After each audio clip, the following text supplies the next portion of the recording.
It's 79 degrees in Green Bay, Wisconsin. No other venue like it. Lambeau Field in Green Bay. And tonight, Aaron Rodgers and the Green Bay Packers will host Jay Cutler and his Chicago Bears on NBC's Sunday Night Football. Al Michaels with Chris Collinsworth and Andrew Kramer. Welcome to Green Bay. This is the final game on the first Sunday of the regular season, 2009. Of course, the season began with a scintillating overtime win by Pittsburgh against Tennessee on Thursday night. And tonight, Jay Cutler comes to town. Chicago is just ecstatic. If you're a Bears fan, what a day that was when all of a sudden you heard about the fact that the Bears had traded for a Pro Bowl caliber quarterback. Chicago has had 23 starting quarterbacks, including Cutler tonight, since Jim McMahon left after the 1988 season. Chicago last year 9-7. Green Bay was 6-10, but there's a tremendous amount of optimism in this city. Despite that record, they lost 7 games by 4 or fewer points. Brought in Dom Capers to run the defense. They'll run the 3-4. And Chris, you know that I don't know what you make of preseason. They had a great preseason, but what's your takeaway with the Green Bay Packers? A team a lot of folks think can get to the Super Bowl. Yeah, everybody's talking about what Aaron Rodgers and this offense has done so far during the course of the preseason. Let's face it, they've been nearly perfect so far.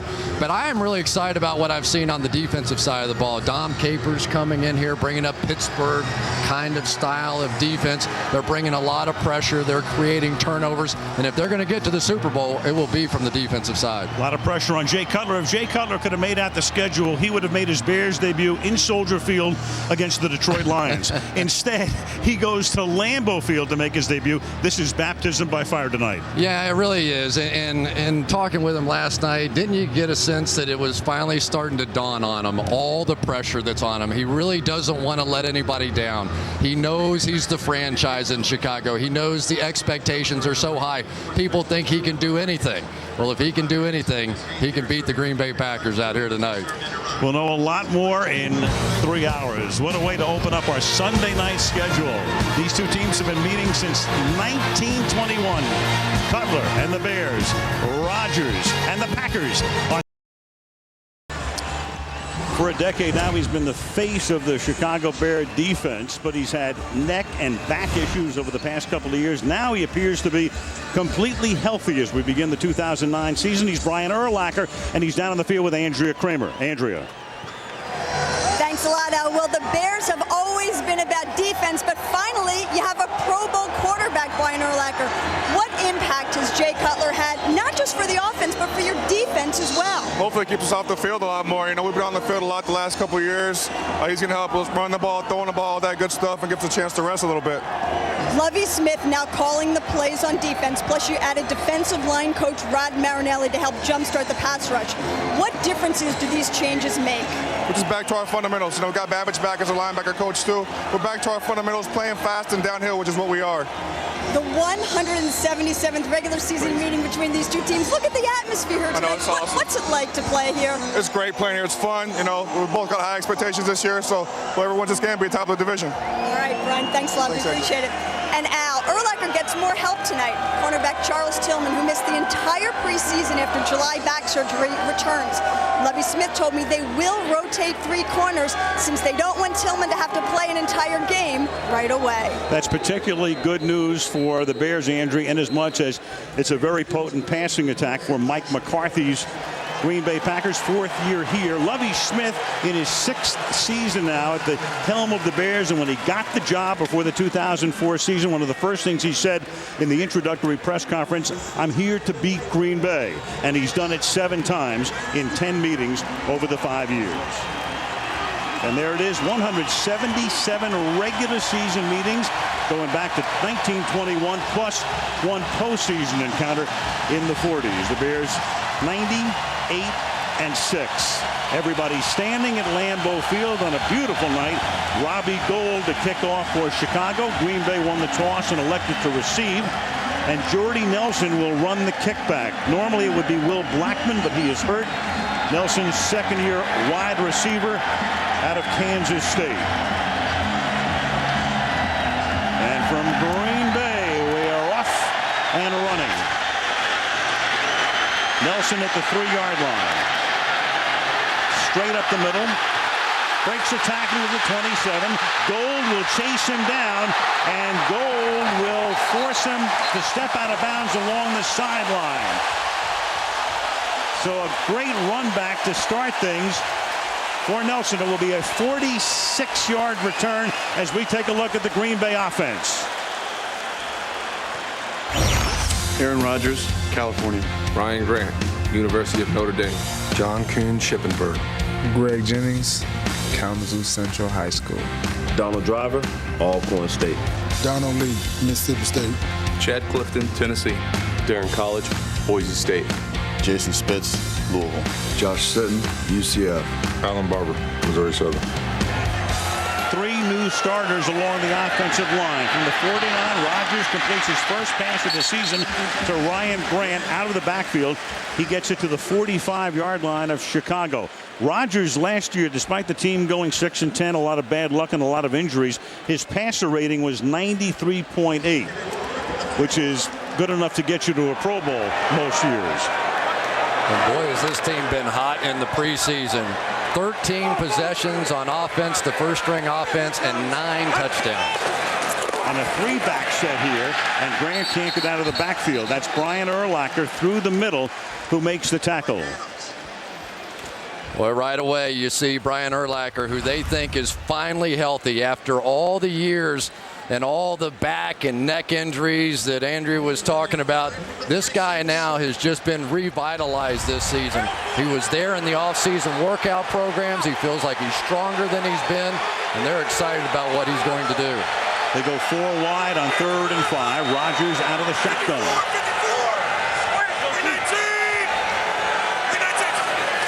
4-man rush. Rodgers gets it away quickly, right on the money to Greg Jennings for a first down. Jennings and Driver each over 1,000 receiving yards in 08. Well, you see already that the Chicago Bears are going to try and get to Aaron Rodgers with just 4-man rush. Now that is awfully dangerous with the way that these guys have been throwing the football around. They would greatly prefer. They think their pass rush is going to be much better than what it was a season ago. There it was not. Little toss. Grant over the right side. Gets taken down by Roach. And let's take a look at the Chicago D. Adewale Ogunleya, Indiana. Tommy Harris, the University of Oklahoma. Anthony Adams, Penn State. Alex Brown, University of Florida. Pisa Tino Isamoa, Hawaii. Brian Urlacher, University of New Mexico. Lance Briggs, Desert Swarm, Arizona. Charles Tillman, the University of Louisiana. Al Afalava, Oregon State Beavers. Kevin Payne, Louisiana Monroe. Nate Vasher, Texas. Afalava, big surprise, 6th-round draft choice, rookie out of Oregon State. And again, it is Ryan Grant who gets bottled up. Tino Isamoa, who started, is now on the bench, so they're working on the former St. Louis Ram who was there when Lovey was an assistant coach under Mike Martz, and that's why you had Nick Roach already coming into the game. So hurt early on is the outside linebacker, the new addition, Tino Isamoa. Well, that facial expression didn't look so good, did it? He looked like he was in some pain. 3rd and 8.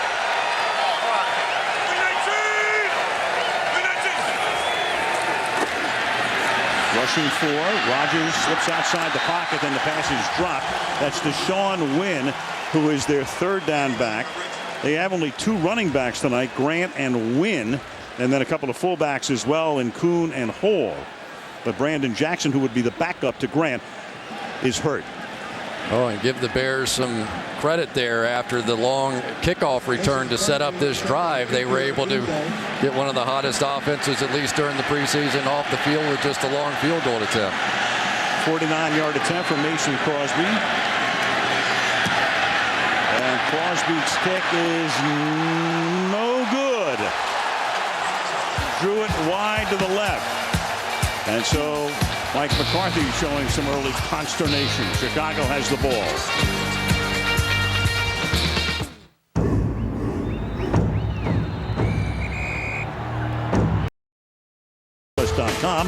Grab your bag, it's on. By Chevy, Buick, GMC, and Cadillac. May the best car win. By Sprint, the official wireless service sponsor of the NFL. And by Miller Lite, there's light beer, and then there's triple hops brewed Miller Lite. Taste greatness. Greenbay, Wisconsin. The Chicago Bears, Jay Cutler making his Bear debut. He starts from the 39-yard line, and he juggles the snap from Kreutz, and the pass is incomplete, trying to get it to Olsen. The tight end, it'll be second down. Well, he told us last night he thought he would have a case of the jitters to start this one, and I'd say that's jitters. Yeah. Just kind of get it up there and throw it out there. You know, it's tough. Your first ever game against your arch rival right here in their place. But no harm, no foul after the juggled snap. Simply an incomplete pass, second down and 10. And through the middle goes Matt Forte, who had a great rookie season, to the 41. Here's the Chicago offense. Jay Cutler, Vanderbilt University. Matt Forte, Tulane University. Jason McKee, Temple. Earl Bennett, Vanderbilt. Devin Hester, DU. Greg Olson, DU. Orlando Pace, The Ohio State University. Franco Miel, Tennessee Tech. Olin Kreutz, Washington. Roberto Garza, Texas A&M Kingsville. Chris Williams, Vanderbilt University. And three new starters along the offensive front for Chicago as well as Green Bay from last season. From the gun, Cutler under pressure. The pass is incomplete. So two incomplete passes. That one intended for his former college teammate Earl Bennett. Pressure put on a corner blitz from Tremont Williams, and a very quick 3-and-out for the Bears. Yeah, and here we go. Tremont Williams going to come on the corner blitz. Here we go. Pittsburgh style of defense. We told you about it. 3rd down and 8. If you're not successful running it on early downs, you're going to face the blitz. And that time it got there. Brad Maynard, been around a long time, 13th year in the league. Came over from the Giants to Chicago in 01. There's the kick to the far side. Nelson backs up and hauls it in and gets taken down immediately. And that is the Bears special teams maven, the gunner Corey Graham, who pins him deep. 4 minutes, 15 seconds into the game. Nothing. NFL.com. Sunday Night Football Extra. Check it out. Packers second drive starts at the 8 after a 51-yard Brad Maynard punt. Big killing blitz. And he's going to come, and they pick him up, and Rodgers gets it off, and the pass a little bit behind, but caught by Greg Jennings, who comes back to make the grab. Nathan Vasher working on the outside with the coverage. One of the problems that the Packers have had in the past is with Lance Briggs, number 55, coming right up the middle. A lot of changes in this offensive line, and that's certainly a good sign that the new center, Jason Spitz, was able to pick him up. And when you blitz and you don't get there, plenty of time to work on the outside. Jennings coming back to get it. Jennings, an emerging star.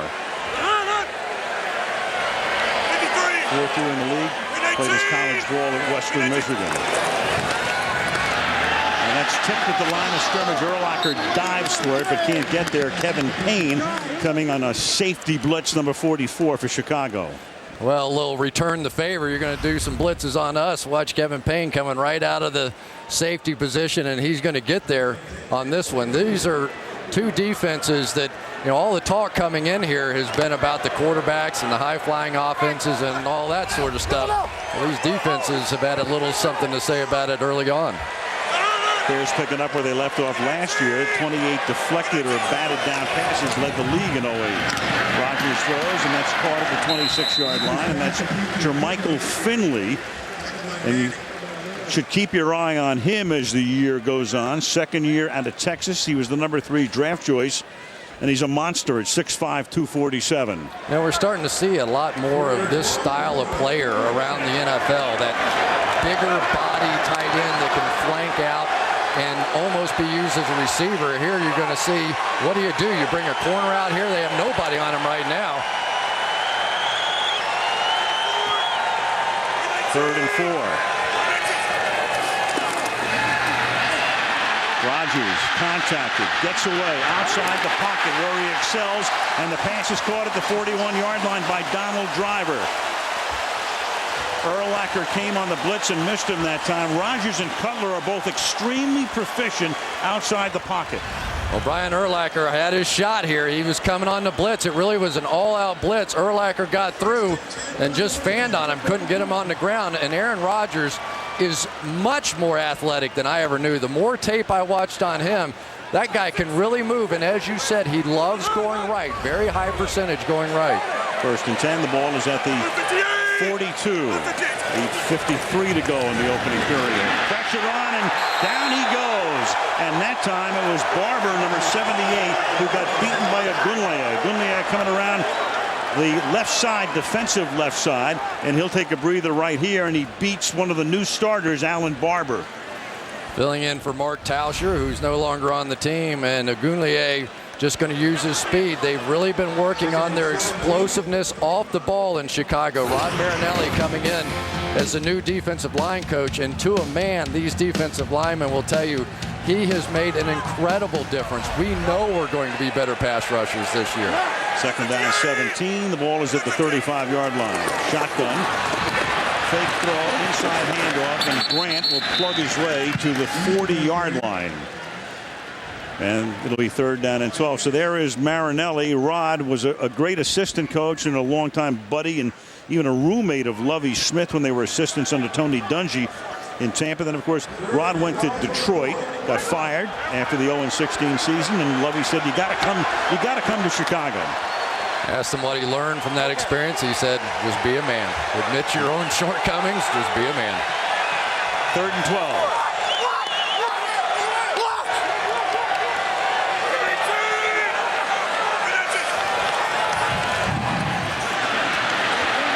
Good, clean pocket, but good coverage by the Bears. Steps out of a sack. Rodgers deep downfield, juggled and incomplete. Donald Driver with a juggling act. Couldn't hold on. Al Afalava, the rookie, is back there covering on the play. Well, I tell you, one of the new guards in the game is Josh Sitton, working against the Bears' best Tommy Harris, just one-on-one throughout the course of that whole process. What a job he did. And if Donald Driver doesn't drop that one, they're going to have a big play. Jeremy Kapanos will do the punting. This was a real sore spot last year for Green Bay, so Kapanos takes over the duties this year. This is Hester from the 14-yard line doing a 360, but then running into a couple of green shirts led by Martin. Derek Martin is right there after the spinorama. 7:13 remaining in the free shot on Rodgers, but he got the pass away, juggled and dropped by Driver. But take a look at this. Urlacher says he's feeling better, he's running better, and that time he ran into Aaron Rodgers. Doesn't look like a late hit, didn't hit his helmet. Just a good, clean football play, and those kind of are like body punches in a prize fight. They start to add up. Chicago's second possession. Their first was 3 and out. This one starts at the 18-yard line.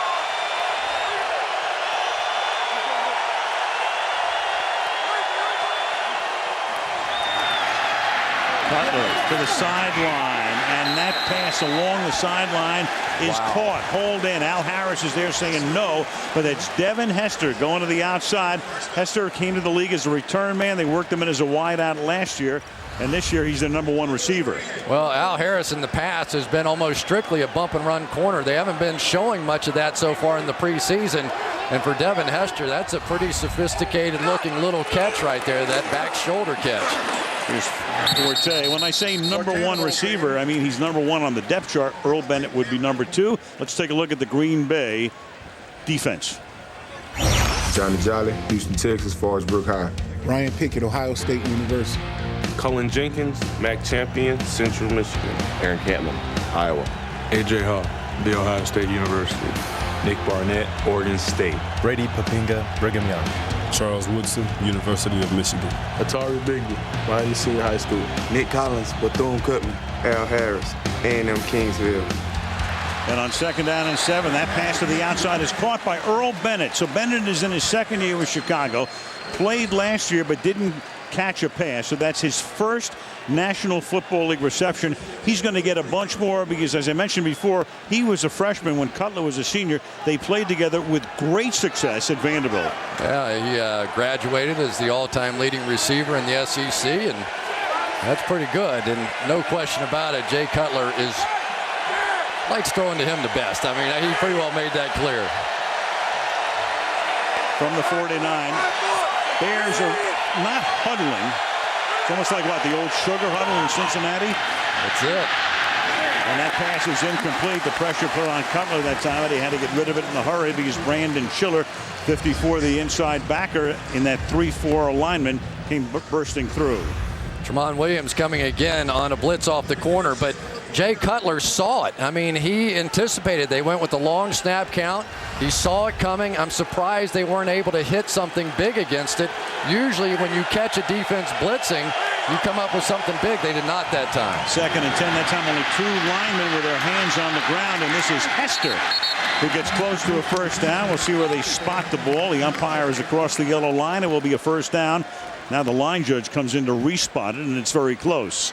And Ron Winter says first down anyway. And that play worked because the Packers came with both their inside linebackers. So once they got it to the outside, there was no inside-out pursuit.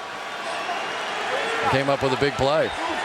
Again, they're running a 3-4, but only 2 guys right now with their hands down along that defensive front.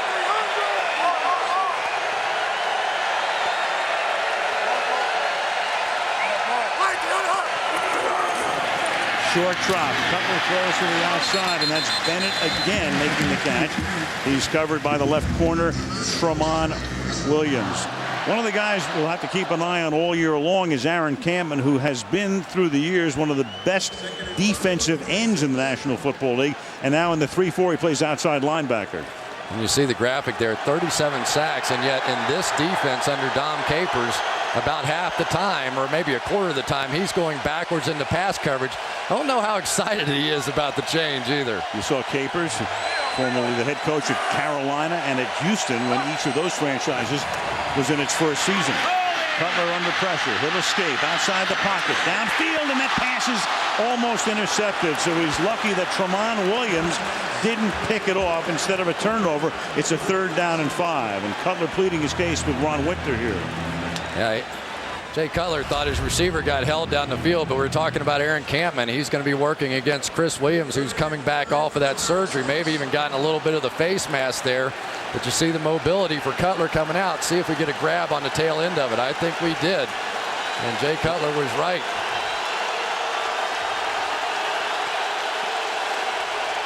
Cutler has started 4 of 8 for 43 yards. They have the speedster Johnny Knox, number 13, a rookie in the game. Cutler throws to the right side, and that one's almost picked off again. Tramon Williams, in miscommunication that time. Earl Bennett was the intended receiver, and a penalty. Flag on the play, and Cutler wringing his left hand.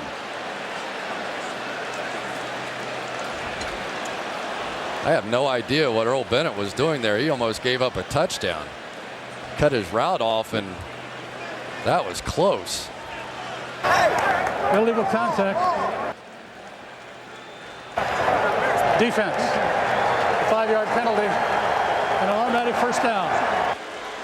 Boy, that is huge right there, because they were not going to be in field goal range, and now they get the first down. Look at Bennett at the top of the screen here. He stops on this route, and Cutler thought he was going to continue out.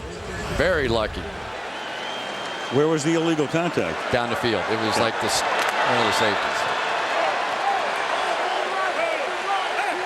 In Fond du Lac. It was way out of the play. 1st and 10 at the 31-yard line. There goes Olsen flanked out now. They put Woodson on him. Cutler out of the pocket, throws, and that's intercepted at the 13-yard line. Nick Collins ran 3 interceptions back for touchdowns last season, and this one he takes it back to the 44-yard line.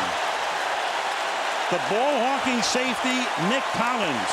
And for Cutler, that was really a series to forget. He almost got picked 3 times. He did get once right here by Collins to give Greenbay the ball near midfield. No score.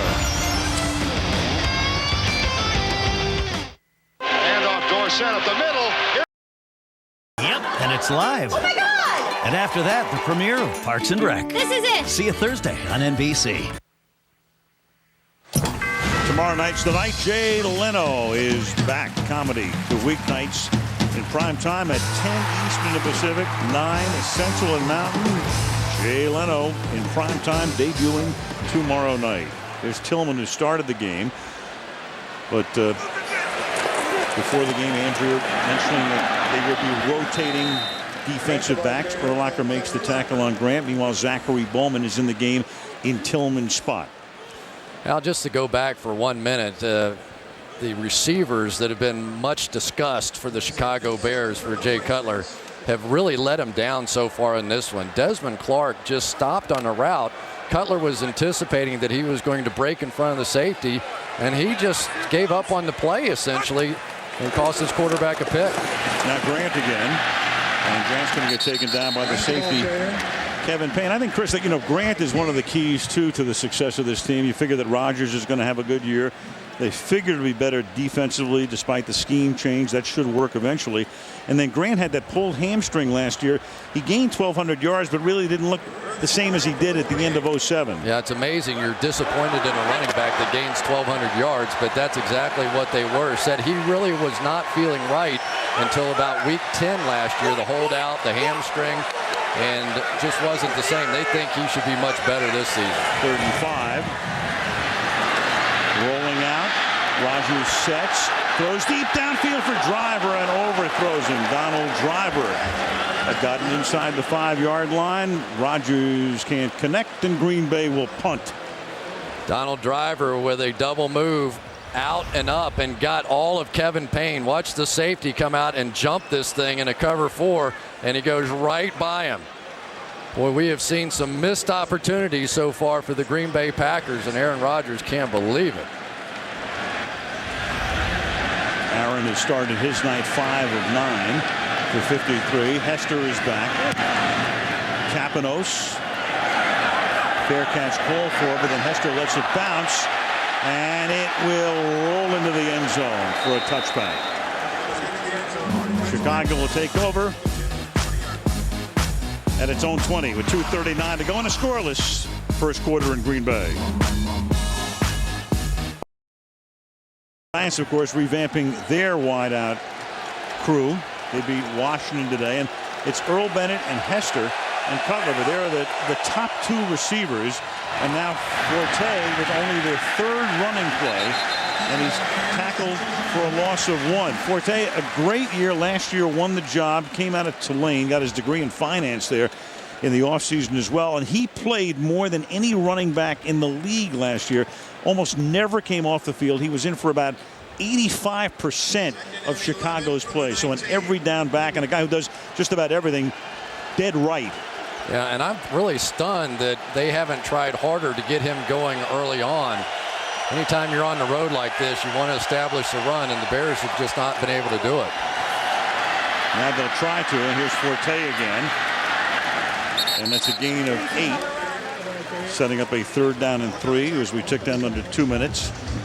Last year, his rookie year started in Indianapolis, had a big night, including a long touchdown run against the Colts. You take a look at some of the numbers, and there it was, 84% of the offensive plays, and he accounted for more than 1/3 of their offensive yards, both in rushing and receiving. He led the club last year in receptions.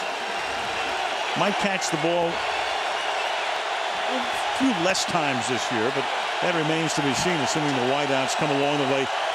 Cutler and Ron Turner, the offensive coordinator. Hope, 3rd and 3. And Cutler throws, and that is dropped by Greg Olson, who will be one of his new favorite targets as well. But instead of a 1st down, it's a 3 and out again as Charles Woodson put the pressure that time on the quarterback. Well, Charles Woodson right here is going to be the key to this defense this season.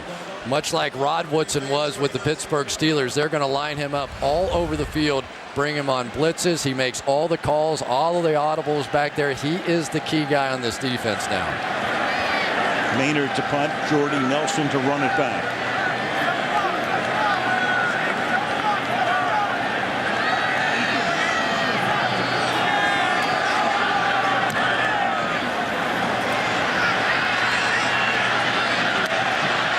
4-yard boot. At the 29, Nelson. Rasheed Davis finally makes the tackle at the 41-yard line. Green Bay starts there. So Rodgers took over last year after the drama with Brett Favre. Was he or wasn't he? Eventually gets traded to the Jets. Most pass yards in a season when he made his first start. You can see Kurt Warner, number 1. He was 2. And there are his numbers. Take a look at that in the red zone. 19 TDs, no picks, and a rating of 106.8.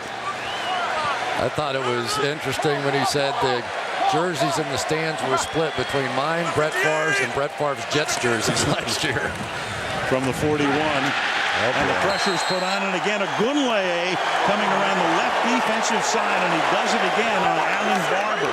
Second sack for him. Well, so far, this has been a bit of a nightmare for Barber out here. Ogunleye just simply getting off quicker.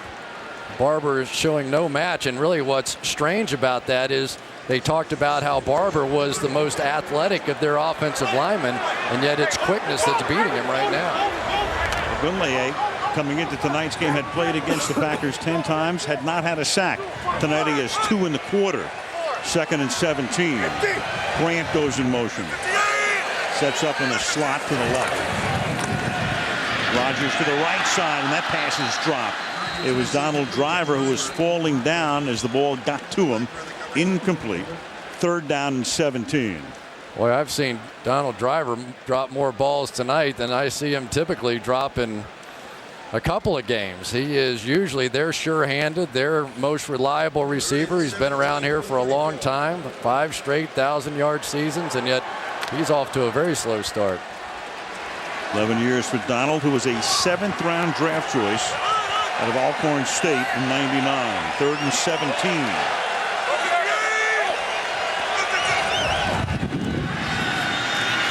Rodgers flushed out again.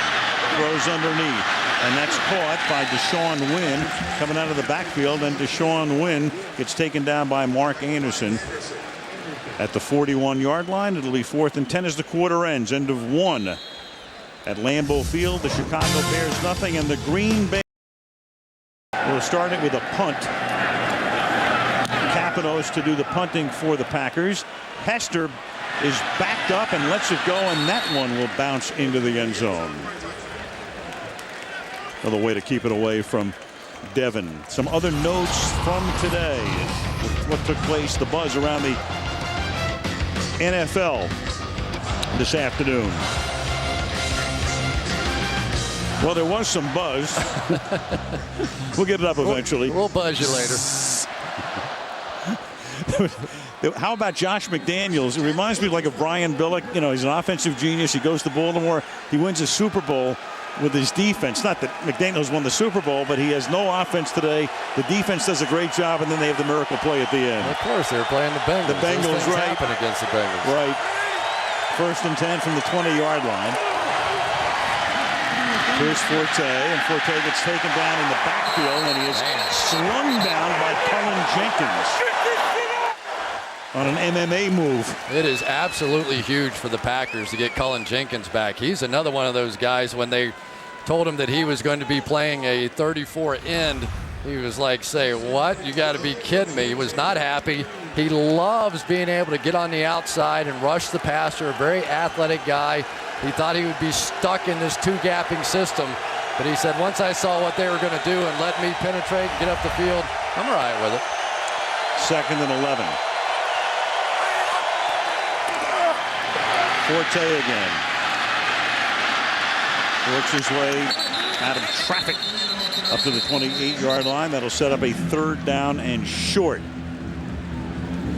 Well, Matt Forte is one of those guys that really has a great feel and great vision and patience back there. You could see him that time. There was really no hole to speak of, and yet he just sat there and waited for something to feel like it was open, broke off to the left, and now instead of 3rd and long, they're 3rd and short, and the Bears have a lot of options here. 3rd and 3 from the 27.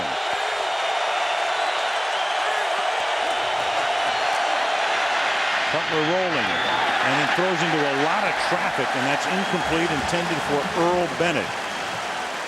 Defense doing a very good job tonight. Cutler is 4 of his first 11 for 43 yards. Here's one of the favorite blitzes for the Green Bay Packers. They love coming with this one. And A.J. Hawk was a guy that was pretty excited about the possibility of playing in this defense because of the fact that it gave him a chance to use his speed. He thought he would double or triple the number of sacks that he's had in the past. Bennett heard a few footsteps on that one. Maynard.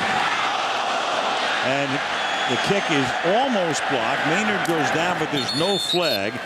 And now it's Jordy Nelson taking it, and he's out of bounds at the 22-yard line early in the second quarter. Green Bay and Chicago scoreless.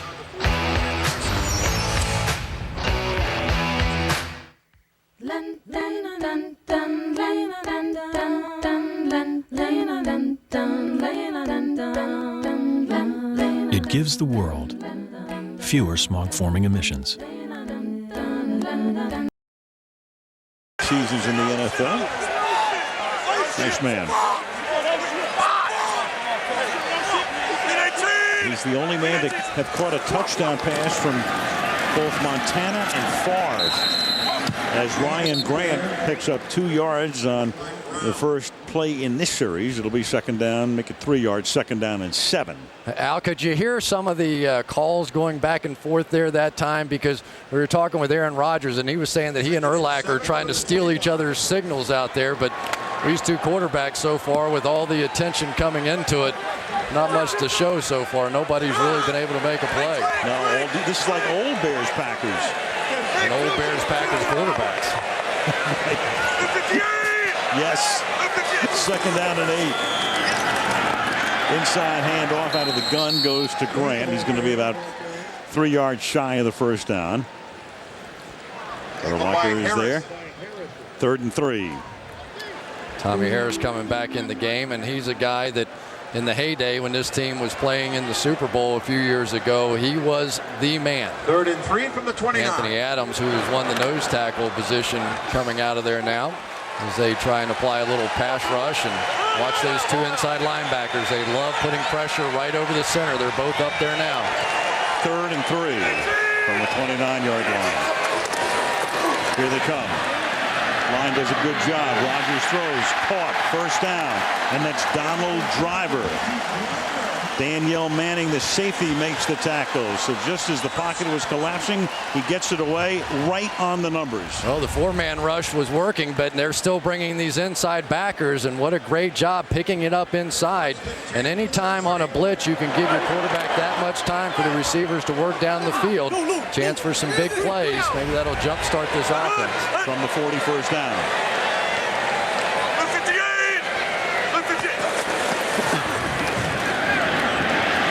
Look out. Jennings. Close to a first down. Runs a little out on Nathan Vasher on the right defensive side. And I think you'll see the Packers working on Vasher on the outside. He's a guy that's gone through a lot of injuries over the past couple of years. And when you talk to some of the people inside the Bears organization, clearly he has lost some confidence of where he was a while back. But they've had so many injuries back in the secondary to Tillman and Bowman that they really had no choice. They had to play him all preseason. Vasher was a Pro Bowler back in 05. That was an 11-yard gain. It's first down just across midfield. And Grant has room to the outside. And Grant will pick up the first down before he's bounced out of bounds by Kevin Payne.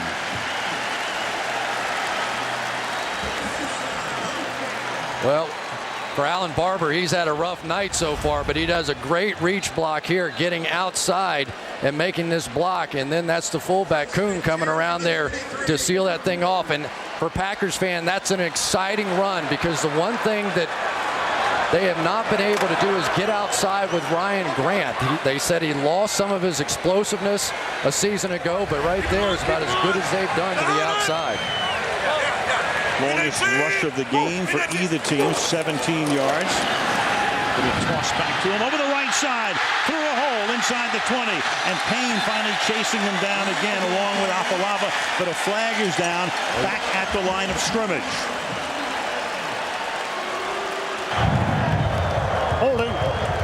Offense number 72. 10-yard penalty. Repeat first down. That's the center. That's Jason Spitz. Well, it's a good call because he certainly was the key. Watch the center right here. I thought he made a great block on Israel Donijay. Apparently the officials thought he grabbed a little jersey there as he was turning. Really had no reason to do that. He used his quickness to get position and then just got a little greedy with the hold. Didn't have to do it. Take a look at that. Last year he played 1,012 snaps, no holding penalties. First and 20 from the 43. And he gets one here. First down and 20. 10 minutes to go. First half, no score. Ball at the Chicago 43-yard line.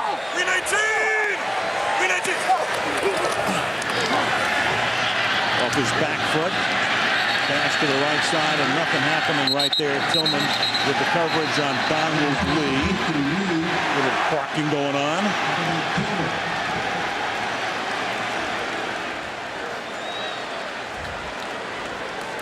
Aaron Rodgers is one of those guys that really does not have to step into his throws to make good throws down the field. He is fully capable of throwing in weird positions, has a huge arm, but I don't know why he scrambled out of there. I just got the feeling that maybe he's a little uncomfortable with what's going on with his right side with Alan Barber, and there's Charles Tillman, who's notorious for trying to rip the football out of receivers' hands. With a lot of success normally. Second and 23. Open over the middle. This is Lee. And Lee gets bounced down at the 38. There's some irony here, Chris, too, with McCarthy coaching Rodgers when Mike was the offensive coordinator under Dick Nolan in San Francisco in the draft before Rodgers was eligible to be drafted out of the University of California. McCarthy looked at him and Alex Smith, and he went for Alex Smith, who's still on the bench in San Francisco.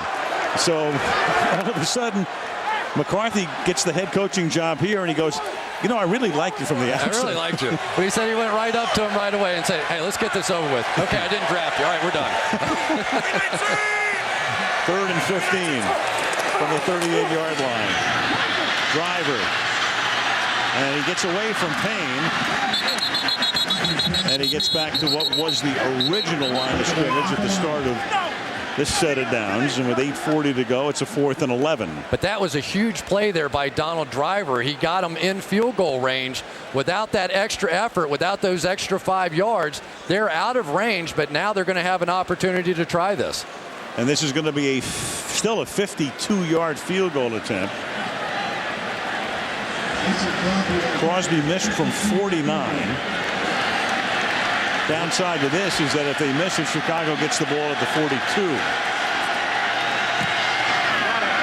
The upside is if you make it, you have the lead, and they do. First points of the night, 18 to the half. Green Bay leads 3-0.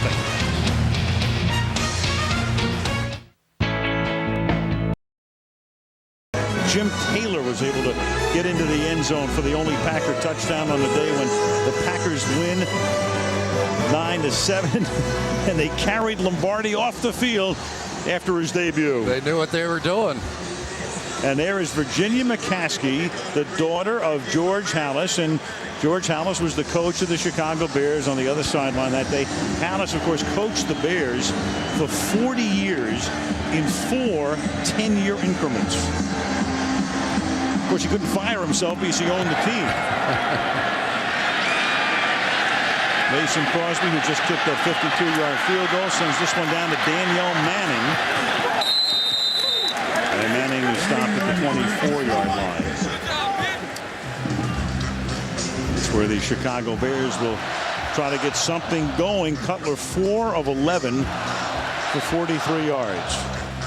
Yeah, this has not been a very good start for Jay Cutler here. And you know, Matt Forte was so happy when he heard that Cutler was coming over. He said, you know, I see 8 in the box about 85% of the time last year. And now with Cutler, I know they can't do that. But you have to complete a few passes before teams are going to start backing off the run.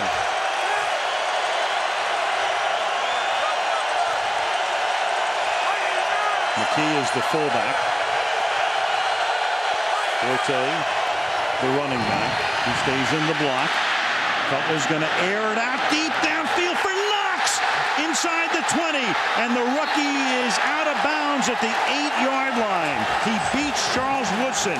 They love this kid out of Abilene Christian, a 5th-round draft choice, and part of the Cutler deal, Denver also threw in a 5th-round draft choice, and this is the guy they picked. Tari Bigby right here came up, so they knew they were going to have single coverage. Cutler audible to this. He went to the speedster on the outside, Knox, and that's Woodson, their best corner. He goes right by him. This kid is one of the fastest players in the league right now, and nobody knows much about him. Charles Woodson does now. At the 8-yard line, 1st and goal. Forte. And isn't that something? Because the deal is so big. You've got Cutler, you got Orton going the other way, you got 1st-round draft choices and 2nd-round picks galore, and then Denver has to throw in like a garbage pick. 5th round, and this is the guy. Yeah, what they say about somebody else's garbage is your treasure. How's that for a setup? You like that? That was good.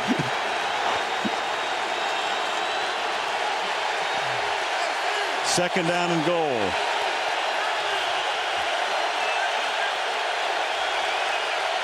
They empty the backfield.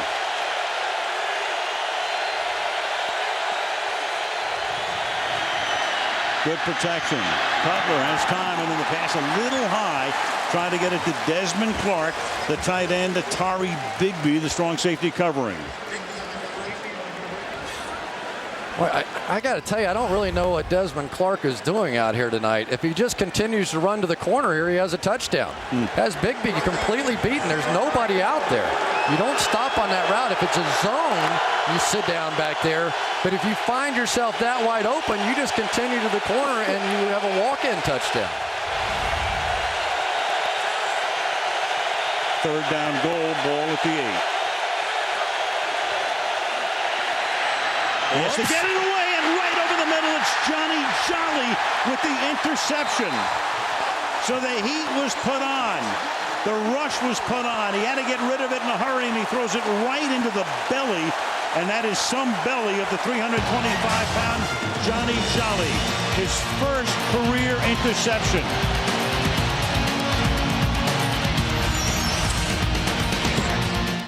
Welcome to Sprint's Now Network. That's right there for the big guy. Saved him. Johnny Jolly playing in the 3-4, right there in the garden spot. Picks him off on a 3rd and goal. Now from the 14. Rodgers off the fake. That buys a lot of time. And Aaron's going to go deep downfield into double coverage, and it's tipped, and it is incomplete. Jennings is back there, and Payne went back there with him, and Nathan Vasher as well. Long incompletion, 2nd down and 10. The Packers have hit this several times during the course of preseason. Bootleg to the right, and instead of going corner, they go to the post, and he's wide open. This ball is just simply underthrown all preseason long. We've seen Aaron Rodgers rocket balls out of there, 60, 65 yards, and yet consistently now the Bears are getting hits on Aaron Rodgers, and I'm telling you, it's taken its toll. He is hesitating a bit on some of these throws. That was a Gunlia. Chicago takes a timeout on defense. 2nd and 10 when we come back. 6.5 to go in the half. 3-0 Packers.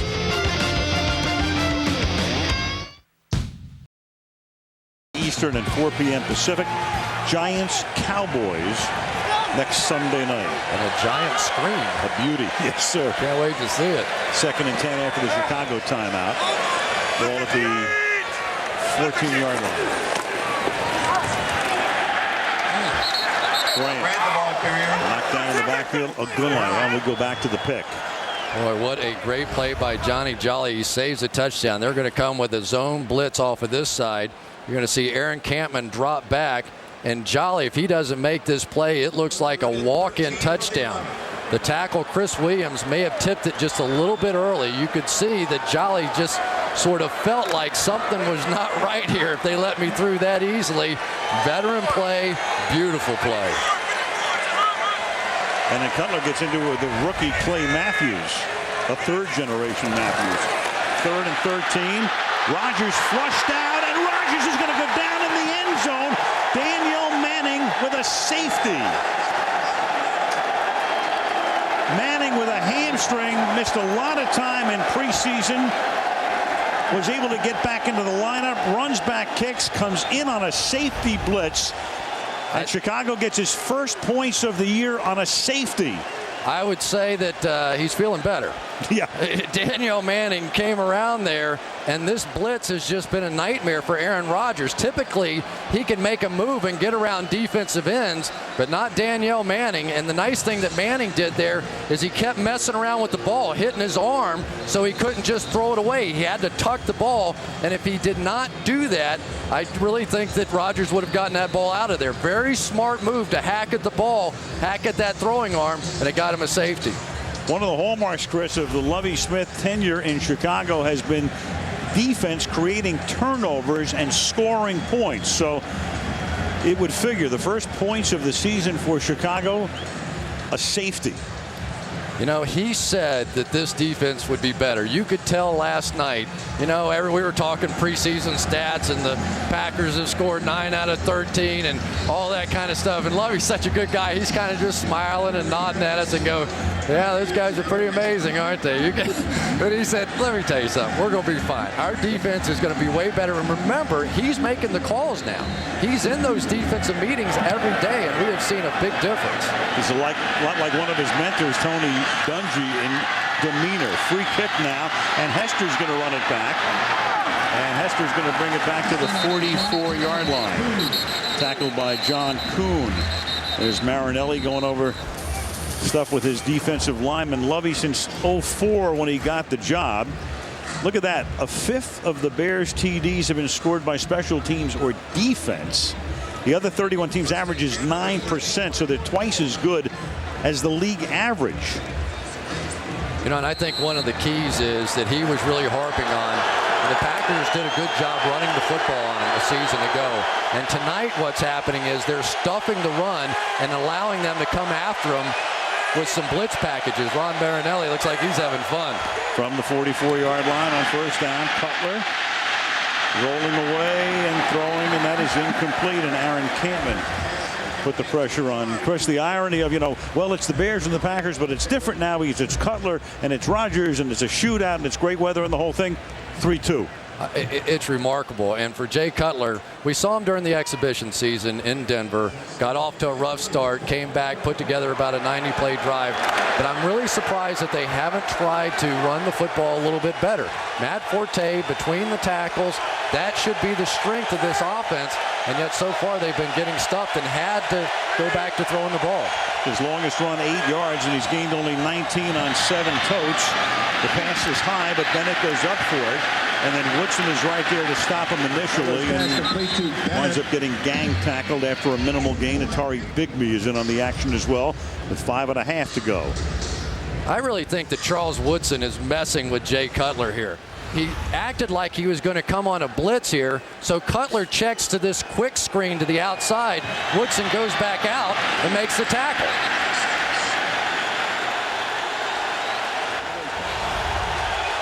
Woodson now in his 4th year here, started his career 8 years in Oakland, won the Heisman Trophy at Michigan. 3rd and 8. Pressure again. Cutler throws, and that's picked off. That's Tramon Williams into Bear territory. He's inside the 40, has blocking. Williams inside the 10 and out of bounds inside the 5-yard line.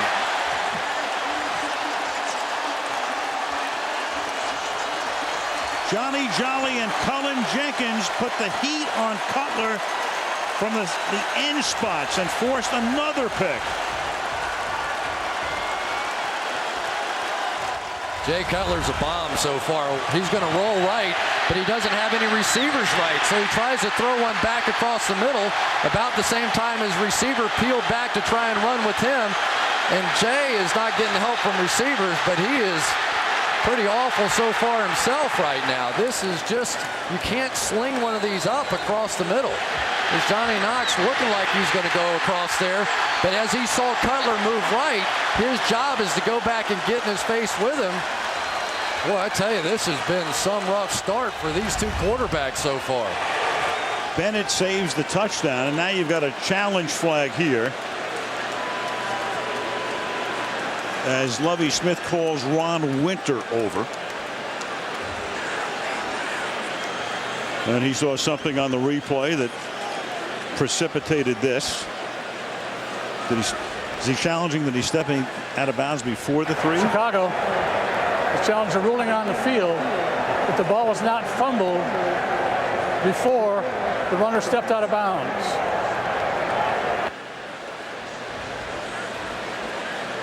We'll check that out when we come back.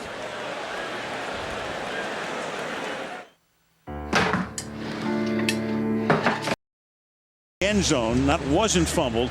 His left foot is in. The ball is coming out. His right foot is going out, but the ball is coming out. His own man Woodson comes in and knocks it out. Now, if this is ruled that he fumbled through and out of the end zone, this would be a touchback. So as Winter looks at this, if he has possession before the foot comes down out of bounds, the ball is loose. If the ball is then fumbled out of the end zone, which it appears to be, this would be a touchback. See, I think he has control until Woodson knocks it out of his hands. Despite the fact that it's moving, it's still in his fingers. It's still under control here. Now, when does this ball get knocked out? Yep. His right foot is out of bounds there as the ball is coming loose.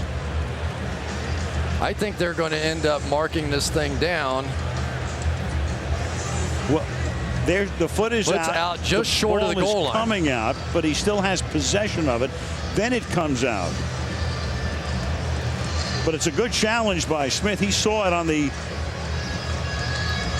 big screen here. So he's this is about as close as it gets. In. Right.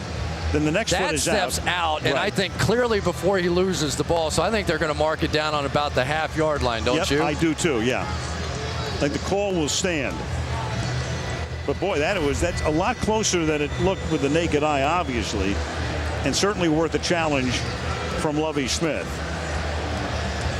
That was bizarre. Initially, it did look like that first foot was out of bounds, but you can see it pretty clearly it was not. And remember, you can compile replays. You can take all the different angles. You can take the one and see that his foot was inbound that first step, go to another angle, see where the ball was. You can open up the whole vault.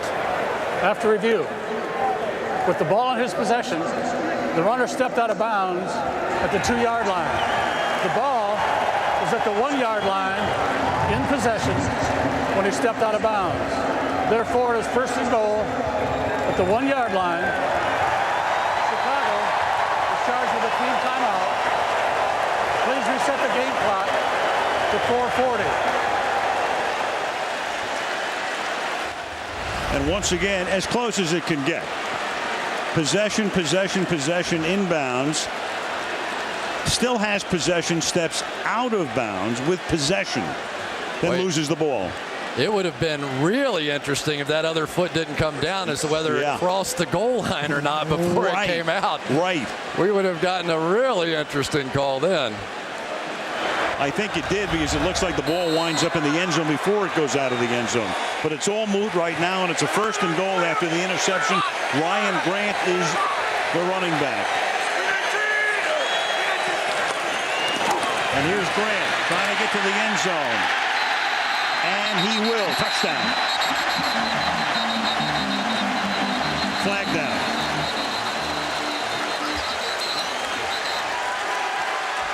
Grant's ready for a Lambeau leap, but we've got to see about the penalty first. Oh, we'll have a good view of it.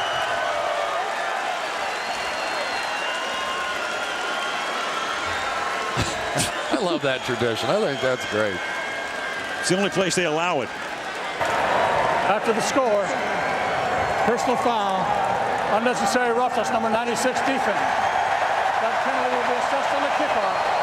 Play results in a touchdown. Alex Brown. The Bears are unraveling a bit here. Ooh.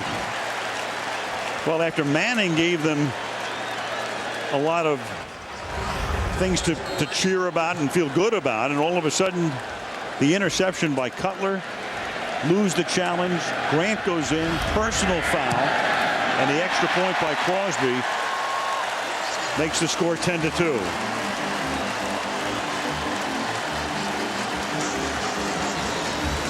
John Kuhn, the fullback, had a nice lead block on Urlacher here. That's the sort of man-on-man football they've been looking for. Right there's Kuhn. Coming in with the big hit. You know, they spent a lot of time in camp this year, Al. They were not happy with their running game. They had extra practices in pads. They had a much more physical camp, and you saw Alex Brown there with the late hit, and he might have gotten a couple of them. Yep. But the results of all that practice, of all that physical play, Chad Clifton, the left tackle, who's been here for a long time, said, I have not been through a more physical camp than what we went through this season, and hopefully it will pay dividends. Aerial coverage tonight as you look down upon Lambeau Field in Green Bay is being brought to you by Duracell.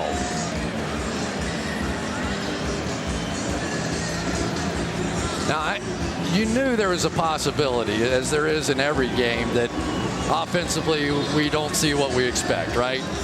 But did you ever in your wildest imagination think we would see this from these two quarterbacks? No.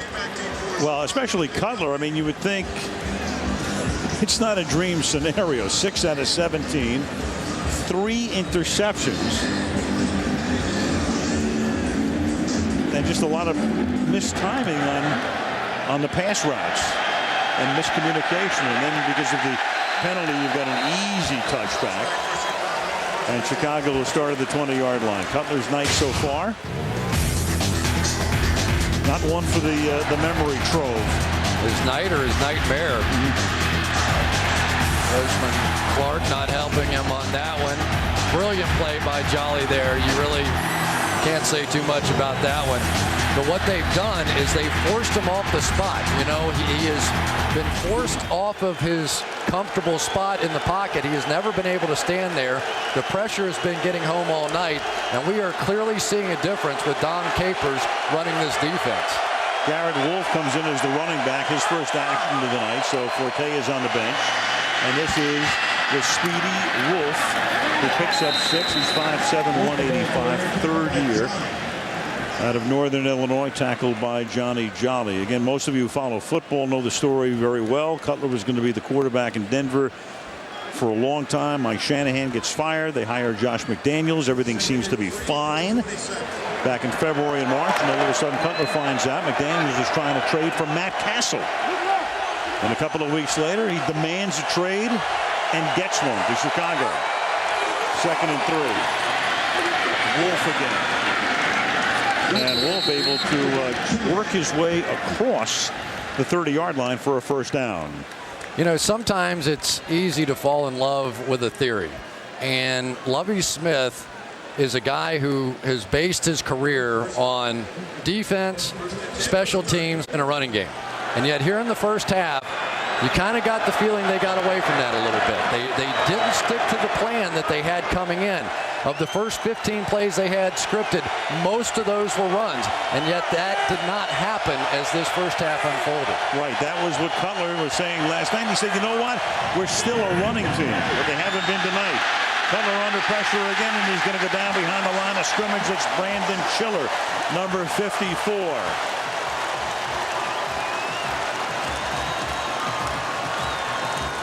What a play by Brandon Chiller. Garrett Wolf is going to try and come out and cut him, and watch Chiller go right over the top of him. It's like Ronaldo Nehemiah jumping over the top. What a play. He is some athlete, without question. He is their best cover linebacker, and he's been so good in the preseason. They said, we just got to find a way to get him on the field. Wolf playing the role of a hurdle. 2nd down and 12. Now Wolf, and he runs into his own man, and that's Al Harris, who comes in to break the play up. Harris and Woodson, those two corners, have been around forever, each in their 12th season in the league. Boy, Al Harris was probably the guy who had the biggest adjustment to make when the changes were made on this defense. I don't think in his career he's ever played an off corner. But he said, you know, it's kind of fun because you get a chance to look back at the quarterback, you see the plays unfold, and you get a chance to make some special plays. Well, we saw one there. 3rd and 13, and the Bears will let the clock run down to the 2-minute warning. 2 minutes to the half. Green Bay 10, Chicago 2.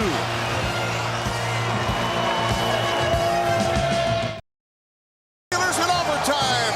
The Samsung LED TV. It's football in hyper-real.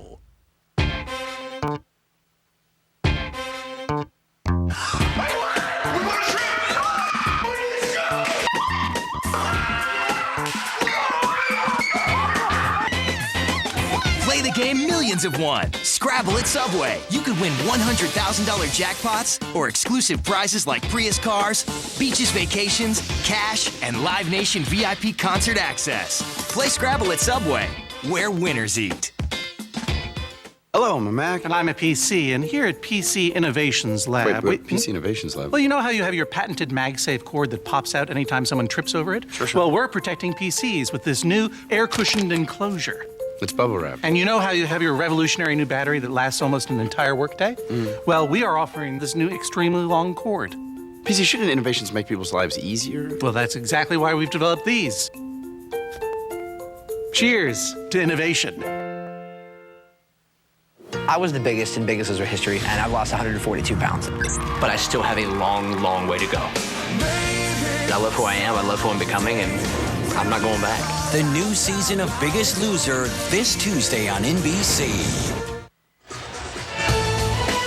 The Toyota halftime show coming up. We'll look at Adrian Peterson, the day he had. Mark Sanchez leading the Jets to a win, that unbelievable finish in Cincinnati. And Bob Costas will speak with Jay Leno live, all coming up on the Toyota halftime show.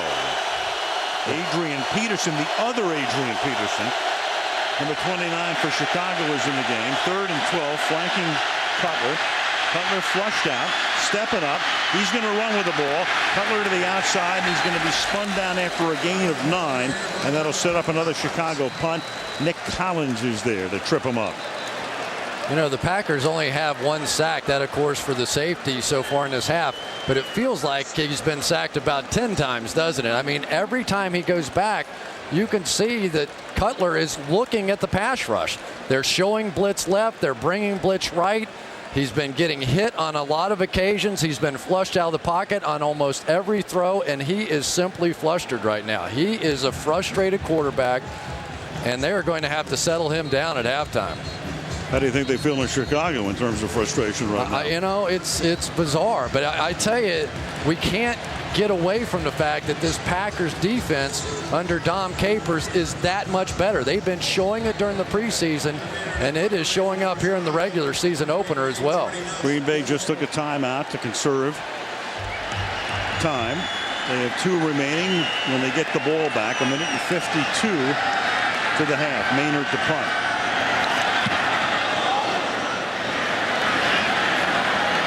Good angle kick. That's a beauty. And it's fielded by Jordy Nelson out of bounds at the 12-yard line. Well, some things never change in this rivalry, and that's the hitting that's going on out here so far in this one. Urlacher really set the tone early.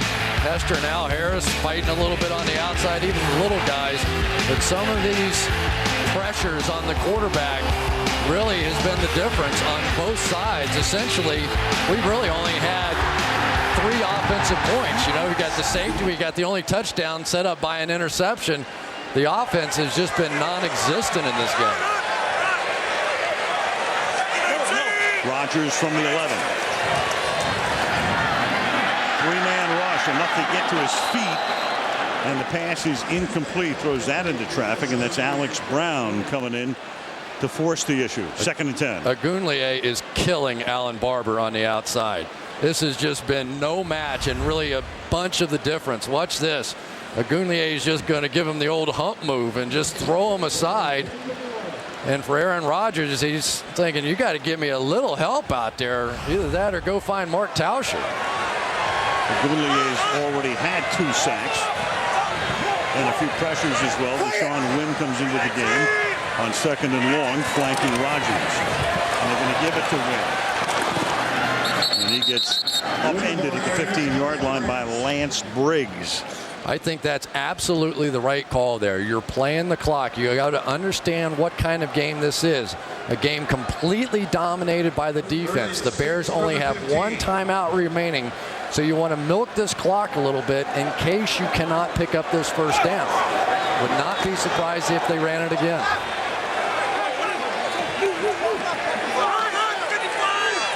Third and 5.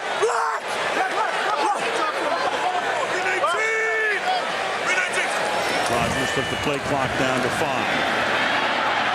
Now he's going to air it deep downfield, and that is incomplete. So they milk some time off the clock.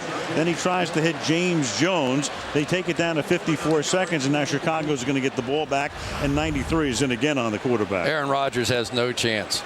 Agunlier is just, they're chipping on him now, and Barber has almost given up.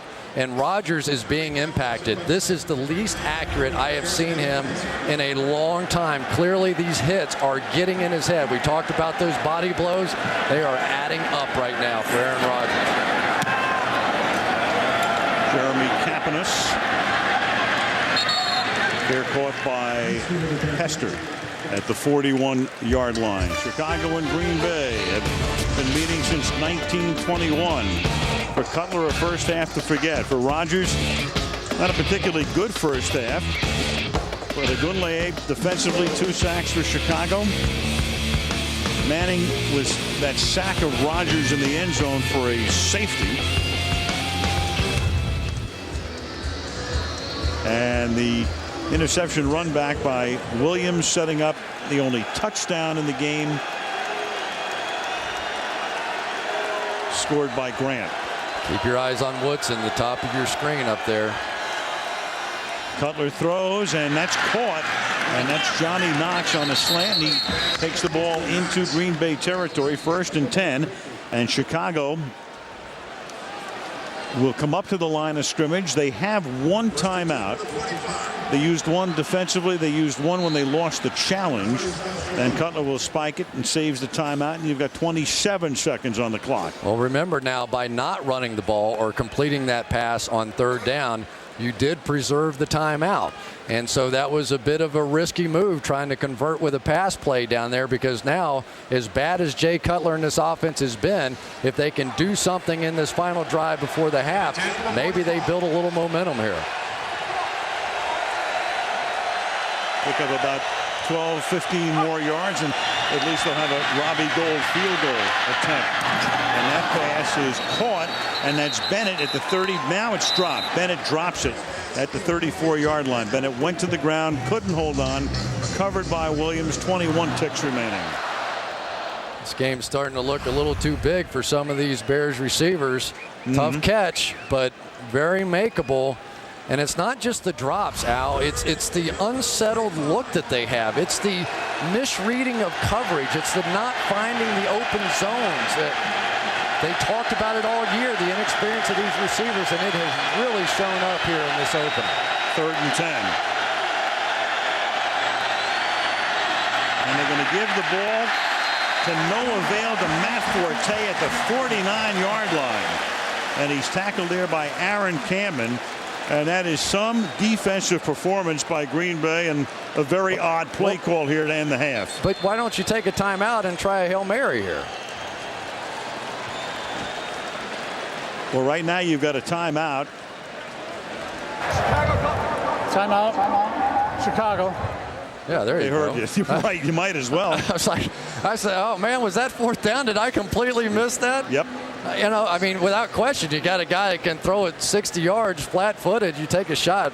There's Dom Capers, and well, I tell you, this has been some effort by his defense. This defense looks completely different than what they were a season ago. They're attacking, they're aggressive, they're confident. Been impressive. You say all that, you hit one Hail Mary, and all of a sudden the game's completely changed, doesn't it? On the other side of the coin, you don't want a sack fumble here either. Yeah, I'm sure Cutler's not too thrilled with the idea of throwing another interception in this half either. So final play of the half, barring the defensive foul. And Cutler, well, he's going to almost get sacked. Then he's going to buy time.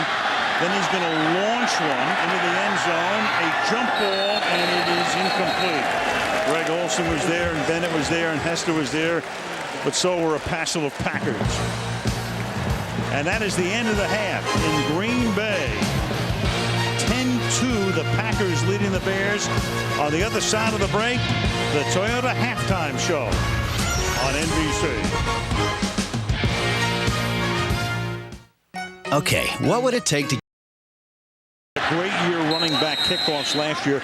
Takes it out to the 22. Chicago sets up shop there, and we check in with Andrea Kramer. All right, guys, you know Lovie Smith, ever the optimist. He refused to admit to me that Jay Cutler was out of sync. He said he knows he shouldn't have thrown 3 interceptions. He won't do it in the second half. He told the team overall, we're down 3 takeaways, but only 1 score.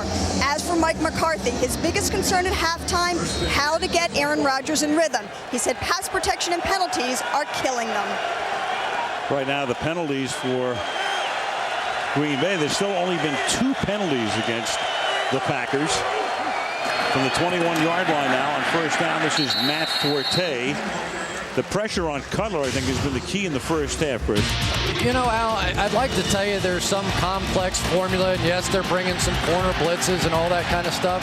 But right now, the Green Bay Packers defense is just whipping them. I mean, one-on-one matchups, they're taking these guys and getting there. Just incredible efforts like the one you just saw there from Chiller. This is a defense that is winning individual battles at the line of scrimmage. 2nd and 9. They had Olsen line up as a fullback, and they give it to Forte. And before Camden can knock him down, he picks up a first down. And I really think that's the answer. As bad as it is and as bad as it's been, if you can start to establish the run a little bit, all of a sudden you don't see all those elaborate blitzes. You don't zone blitz a running team because you're dropping defensive linemen backwards. So you have to come out here in the second half and establish that running game. First down, 32-yard line. And this time not getting out of the backfield because Cullen Jenkins, number 77, is right there to make sure he doesn't. And knocks him down behind the line for a loss of 3. It'll be second down and 13. Cullen Jenkins is just embarrassing this team. Here he's working against the new left guard, Frank Omiel, and he just throwing him aside like a rag doll. I mean, that's the kind of individual victories that we're seeing play after play after play.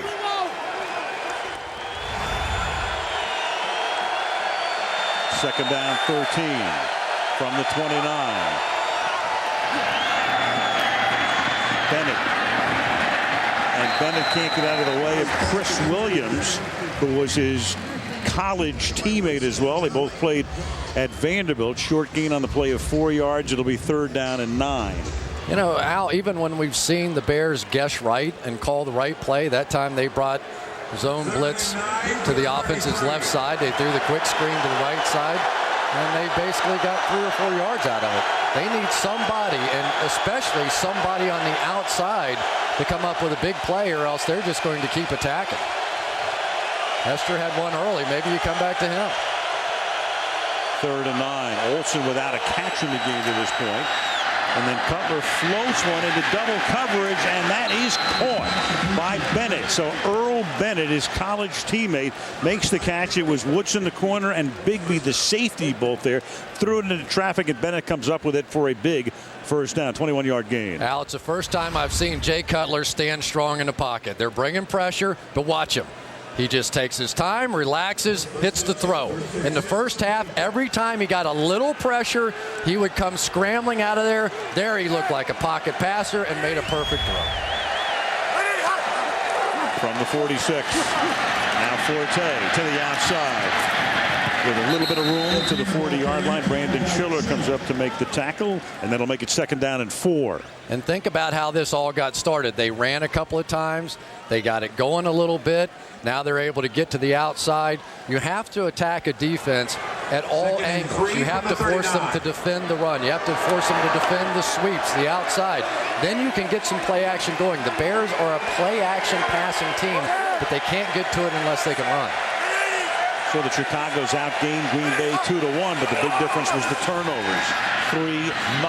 And then McKee drops the pass on a 2nd down and 3. So it'll be 3rd 3 now with 11:23 to go in the third. Well, they're bringing everybody from all different angles, and that's what Dom Capers is going to be. Atari Bigby, the safety, is going to come. Jay sees it. Hot read. Nice route. Should have picked up the first down, dropped the ball. So even when they get it right, they get it wrong. Dom Capers. Last year, he was on the New England staff. Before that, on the Miami staff. Before that, the head coach of the Houston Texans. And Mike McCarthy didn't know him at all when he hired him. Right. 3rd down and 3 from the 39-yard line. And a toss to Forte.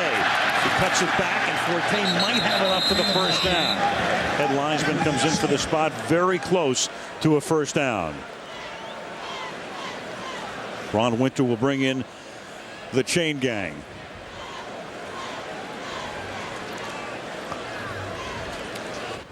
Orlando Pace got out in front of this when the big tackle. You see him, he's been there for a long time playing that tackle position, but he's just not nearly as athletic as he once was. You can see just doesn't have the foot speed he once did, and this is really close. Yeah, this is going to be a pretty good decision here. That much. I think it's no decision. The way your offense has been playing, I think you have to show something here. You have to say I have some confidence in these guys. And you got a great running back. You've got a big offensive line. This is your moment. Too far for a field goal. The field goal would have to be 54 yards.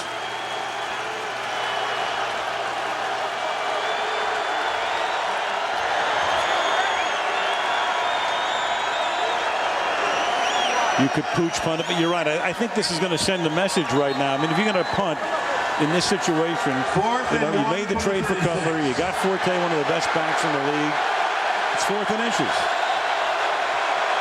If you don't make it, you rely on your defense. Owen Kreutz last night said that our big issue last year was we couldn't convert a lot of these 3rd and 1, 4th and 1 situations. The Packers will attack the gaps here. 3 backs. In effect, a power eye, and Cutler takes a look at the defense and calls a timeout.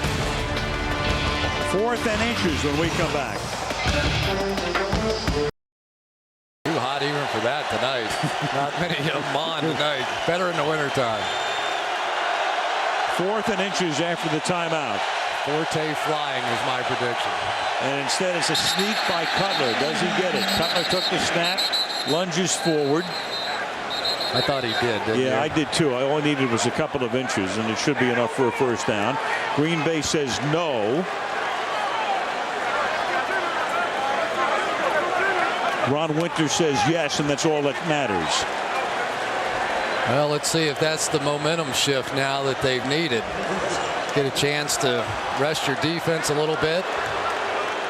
Jay Cutler showing a little guts here, going right into the teeth of that defense. And boy, I wonder what can anybody tell. Have fun. At the 36.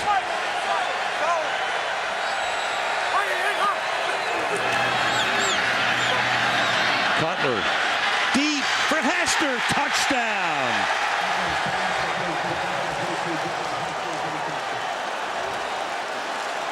Sooner or later, Devin Hester with that great speed, 36 yards down the right sideline, and now 2 points away from tying the game. I absolutely cannot believe that Nick Collins doesn't get this ball. He's playing right there. They have double coverage on Devin Hester. Look at him. He's way over on the right-hand side. There's just no way he doesn't make that play. Wow. They had single coverage on the other side.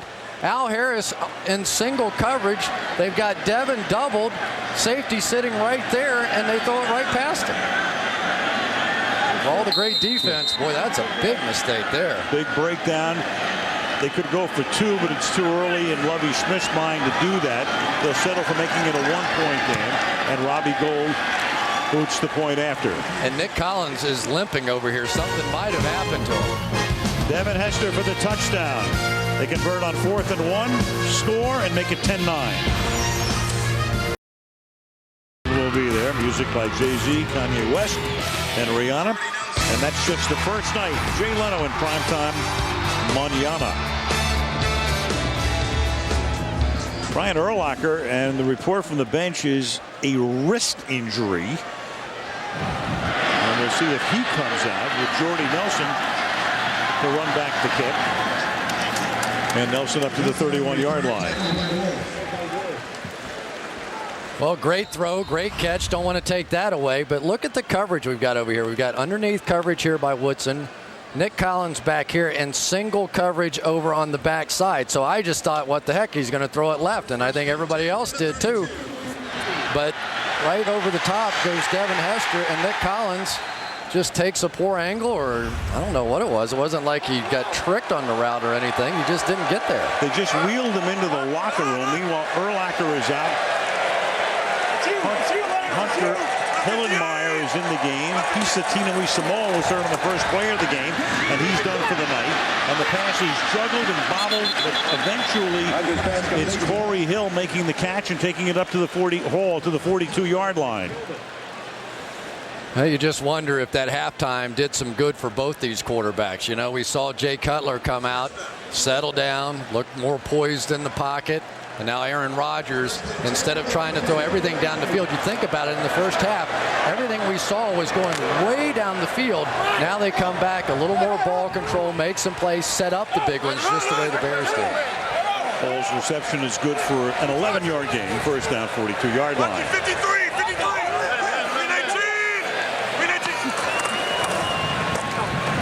Rodgers pressured from the back and finally driven into the ground after Nick Roach created it. It's Al Afalava, the rookie sixth-rounder out of Oregon State, who earns a starting job and gets his first NFL sack. Listen to Aaron Rodgers here call out 53. Lucky 53. Which what that means is the offensive line now is supposed to treat him as one of their 5 guys. So Chad Clifton had him by himself, and it was something that Rodgers saw clearly, but Clifton missed the block. That was Roach. Second down and 19, and Rodgers slings it over the middle, and it's incomplete. Jordy Nelson was the intended receiver. Rodgers very accurate and throws a almost perfect tight spiral, the kind of spiral you'd see like in the NFL films, super slow-mo. Yeah, but those spirals are hitting the ground more than they're hitting guys. Pretty nice move on the outside by Jordy Nelson. And we have just seen those guys time after time this preseason make all these plays. Beautiful throw, and really a play that Nelson needs to make. Tough catch. I mean, it's a tough catch, but they've been missing like that all night. Third down and 19 from the 34-yard line. A little dump off, and that's incomplete. He tried to dump it to win, and it's Ogunleye again, who's had a feast tonight in the Green Bay backfield. Well, this is like a broken record here. It's just time after time coming around the outside shoulder of Barber, and he's not even slowing him down. And that's just a screen pass. You know, and if you're wondering, the backup, Bruno Giacomini, is inactive tonight. And he's the guy that Barber was battling with for that job. Barber won it, but Giacomini is not available. Not even giving him a trim. Sorry, I couldn't have played that. Here's Hester. Short punt, Hester. The ever dangerous one. Running parallel along the 30 and then finally out of bounds at the 35-yard line. 8.5 minutes to play in the third quarter. Back comes Cutler and the Bear offense. Green Bay by a point. Hi, my name is Kylie. Is done. He will be one of Cutler's favorite targets, but no catches tonight. And unofficially, there have been 4 balls thrown his way. No catches, and Matt Forte no catches. So the top 2 leading receivers from a season ago haven't seen the ball yet. Meanwhile, Bennett's caught 5, and of course the big one was Hester, the touchdown, and Knox has caught 2, one of them for 68 yards. Quick throw, and that's Bennett. And Bennett will pick up a first down. So 6 catches for the former Vandy Commodore as he worked his way through Tremont Williams. Well, I tell you what, there's some quick footwork here. Check how fast Jay Cutler whips around there and makes that throw. Anytime you see the corner that far off, they were up 8 in the box. They were anticipating run. Nice read by Cutler. I think mentally, emotionally, I think he's settling down. I see him making better decisions. He's standing taller in the pocket. He just looks like a different quarterback right now. He's working against the secondary with Collins back in the locker room. So Aaron Rouse, 37, who's been bothered by a hamstring himself, is in at one safety spot. Now Forte, he's got a little bit of room and he gets bounced down, but not until he reaches the 44-yard line. Nick Barnett, number 56, makes the tackle. Barnett coming off ACL surgery. Last year, there was only one catch by the Bears offense on a pass 30 or more yards from scrimmage because Orton was the quarterback. Tonight, already 2. Hester 1. Knocks the other. 2nd and 5. Couple to the other team too, though. Yeah. Forte again. 3rd and short. You know how tough fans can be sometimes, Chris? At halftime, I walk out into the hall. There's a Bears fan. He's already turned his Cutler jersey around. He says, "I can't take it." He says, "Where's Sid Luckman? He's got the 6 backwards." I think he's reversed it again. Oh, boy. You know, this is such a strange league. It really is. Every time you think you know what's going to happen, it comes out the other end. I really thought we were going to see an offensive explosion out here tonight with these two guys. 1-point game, 3rd down and 2. Ball at the 41-yard line. They've got Campman outside. Cutler over the middle and open to make the catch is Desmond Clark. And Clark reaches for his back. He's hurt, but he has a 1st down at the 18-yard line, and they went to work on the substitute safety, Aaron Rouse, playing in place of Nick Collins. Gain of 23. And Aaron Rouse was way out of there. He was a good 30 yards back. Cutler saw it and hit it right down the seam. Look at him. He is just a different quarterback. Look how settled he is. Remember the first half, and let's give some credit. I mean, in the first half, they were chasing him all around, and in this half, the protection has been much, much better. But you can just see a different style of play from Cutler. He's standing tall right now. Clark down, 6:12 to go. Injury timeout. 10-9 Green Bay. Sideline, Ron Turner's the offensive coordinator. Jay Cutler, the quarterback. Cutler is from Santa Claus, Indiana, was recruited by Turner when Turner was the head coach at Illinois. But that broke down along the way to Champaign. From the 18-yard line after the timeout. Here's Forte to the 16-yard line. Yeah, it really. Jay Cutler thought he had a scholarship offer. One of the assistant coaches had offered him a deal, and so he was waiting around, and then finally he said, "Okay, I accept it." But Ron Turner, the head coach, didn't know what he was talking about. He didn't know what his assistant had done. And lo and behold, as it sometimes happens, all of a sudden Jay Cutler is now your quarterback in the NFL. And he said, "The first thing I did is what happened." He goes, "Was it me? Was I the one that offered you the scholarship?" And he got all nervous. He said, "Calm down. It was your assistant. Don't worry about it." 2nd and 8 and a whistle before the snap. It was interesting, though, talking with Ron about the possibility of getting him here. False start. Offense number 74. 5-yard penalty. Remains 2nd down. Chris Williams. He said that about a week and a half before the trade was made, when they first figured out that maybe this had a possibility, they came to Ron and they said, "We want you to watch some tape on Jay Cutler and tell us whether or not we should make a trade." He said, "I went back there, put on about 10 minutes for the tape." He said, "Are you kidding me? Is it a joke? Yes, we want this guy." Well, he's from Santa Claus, Indiana. It was like a Christmas present for the offensive staff of the Bears. 2nd and 13. And Cutler can't get away from a trio of Packers led by Cullen Jenkins.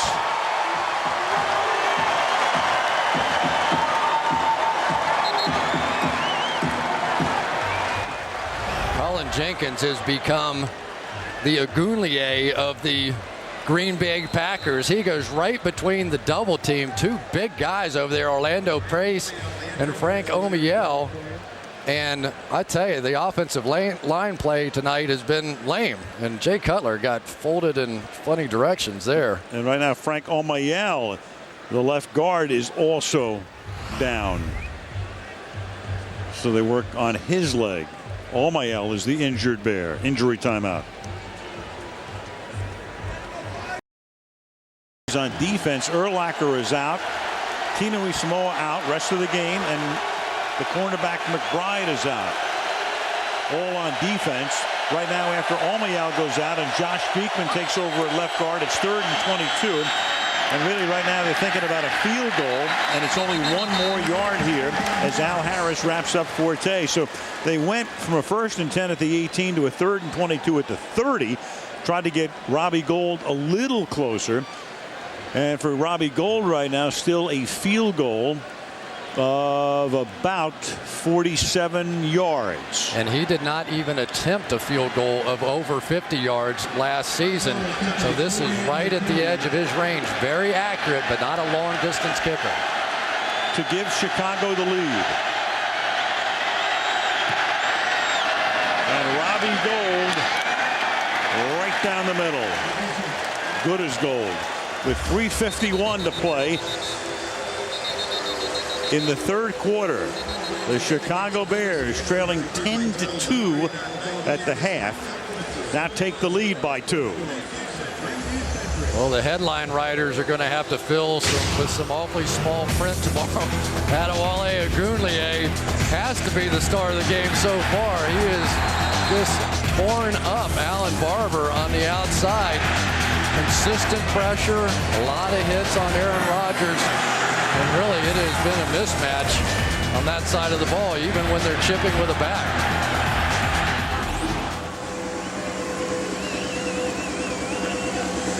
Really, we have seen a definite step up in this defensive line play. Early on, they established that they could get pressure with just 4 guys. And when you can do that, you leave a lot of guys back there in coverage, which makes it tough on the quarterback, which is what we've seen so far. You want teams to blitz you if you're an offense so you can take advantage of some man coverage and hit some big plays. Bears have played well, though, here to start this second half. Alan Barber has not had a good game. Colts kickoff. Jordy Nelson from the 4-yard line. They force him to the outside. Flag is on the field. Flag on the play. Normally against the returning team. Normally a block in the back.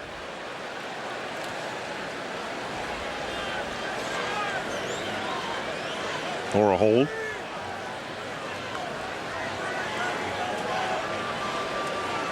Or a conference.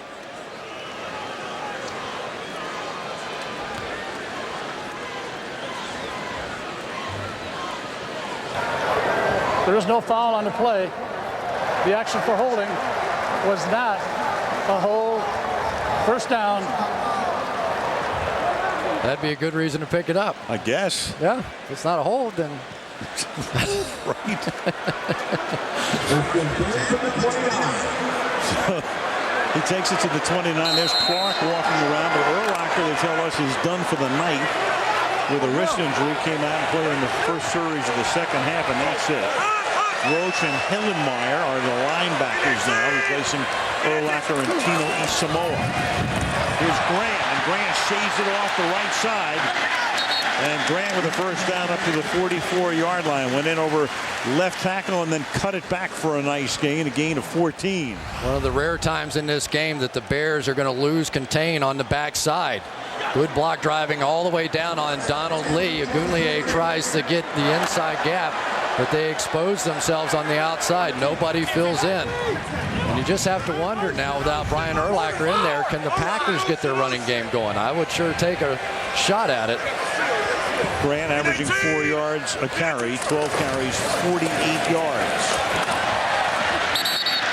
And he gets to the 50 here.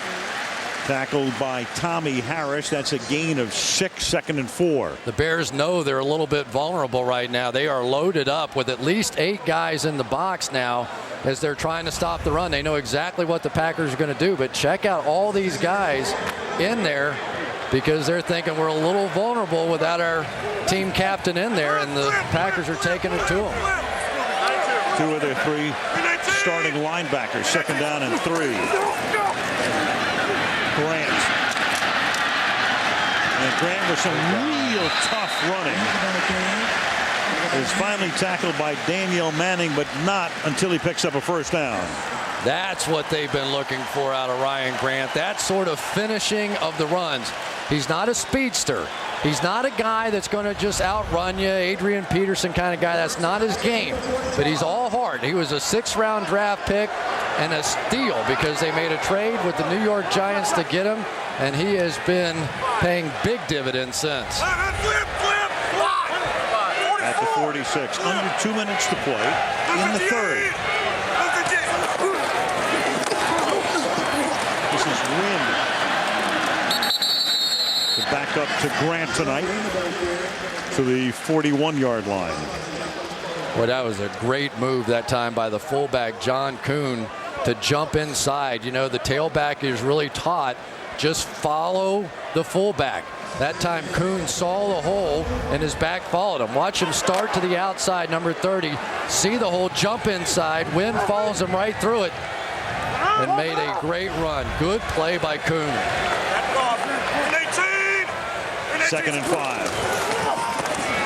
And this time it's Wynn following Kuhn again, but Hillenmeyer is there with some help as well as we tick down to the final minute of the 3rd quarter. It'll be 3rd down and 6. There's a good reason why you go to the run game when your quarterbacks have headaches. They have been hit a lot so far in this ball game. And it is funny, you talk about it, but if you hit the quarterback, it throws them off. And as consistent as Aaron Rodgers has been this season, tonight he's been off the mark, and I think the hits have a lot to do with it. 3rd and 7 out of the shotgun, 43-yard line. And coming across the line is Brown, and he's going to say he was induced by Chad Clifton. False start. Offense number 76. 5-yard penalty. Remains 3rd down. Tis true. Tis true. Chad Clifton unbelievably had both knees operated on, both shoulders last year, and I asked him which was worse, and he said my thumbs. He just had one of those years. He just could not stay healthy at all, but feeling pretty good now until we saw Alex Brown anyway. You know, John Madden used to say, when you have multiple injuries, you can only feel one. 3rd and 12 from the 48. And that pass underneath is caught by Donald Lee, and that will take us to the 4th quarter. And the Packers will be punting when we start the 4th quarter. After 3, Chicago 12, Green Bay 10. And Sunday Night Football from Wisconsin continues after these messages.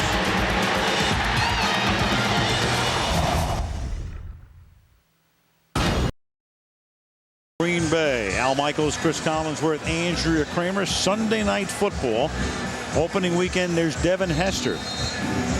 In his first 2 years in the league, returned 11 kickoffs and punts combined, plus 1 missed field goal for touchdowns. Capanos's kick. And can it be saved from going into the end zone? They drop the beanbag there. It's Jarrett Bush who gets down there and is able to save it from going into the end zone. And you've got a flag down.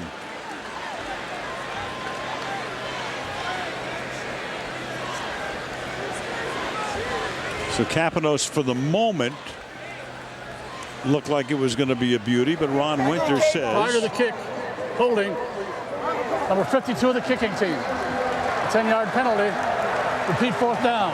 So that's Jamar Williams. That's a big, big call. Oh, so instead of having the ball on about the 4 or 5 yard line after the tap back, remember this play is like playing basketball. If your foot is not on the line, you can knock it back pretty close, whether or not his foot was on the line or not.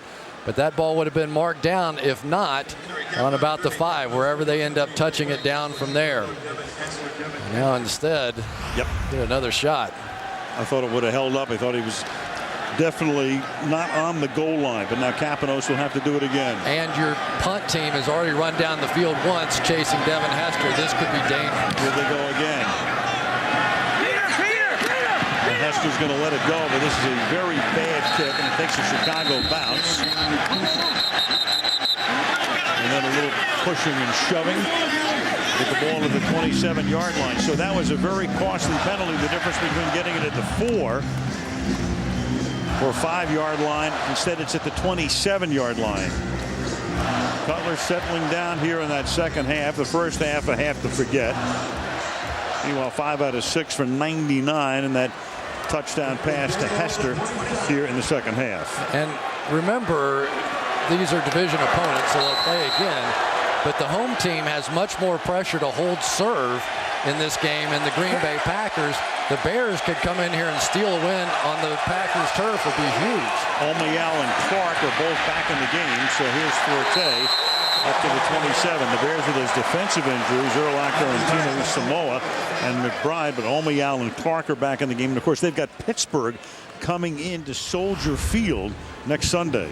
Check out Colin Jenkins one more time, just splitting the gaps and getting in the backfield.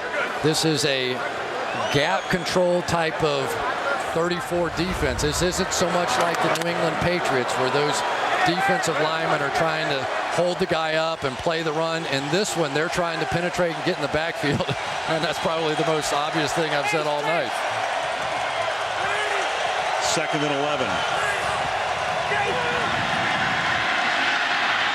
Cutler feeling the pressure, stepping up, slides to a stop at the 31-yard line.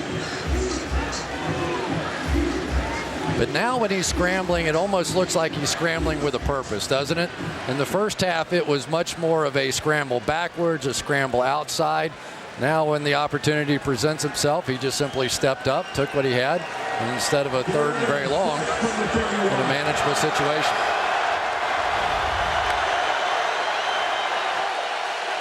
Greg Olson has been seeing a lot of coverage all night. That time A.J. Hawk got him. 3rd and 6. Cutler fires and open. Up at the 43-yard line is Earl Bennett. Atari Bigby, the safety. A flag is down. Back at the 30, back at the line of scrimmage at the 31-yard line.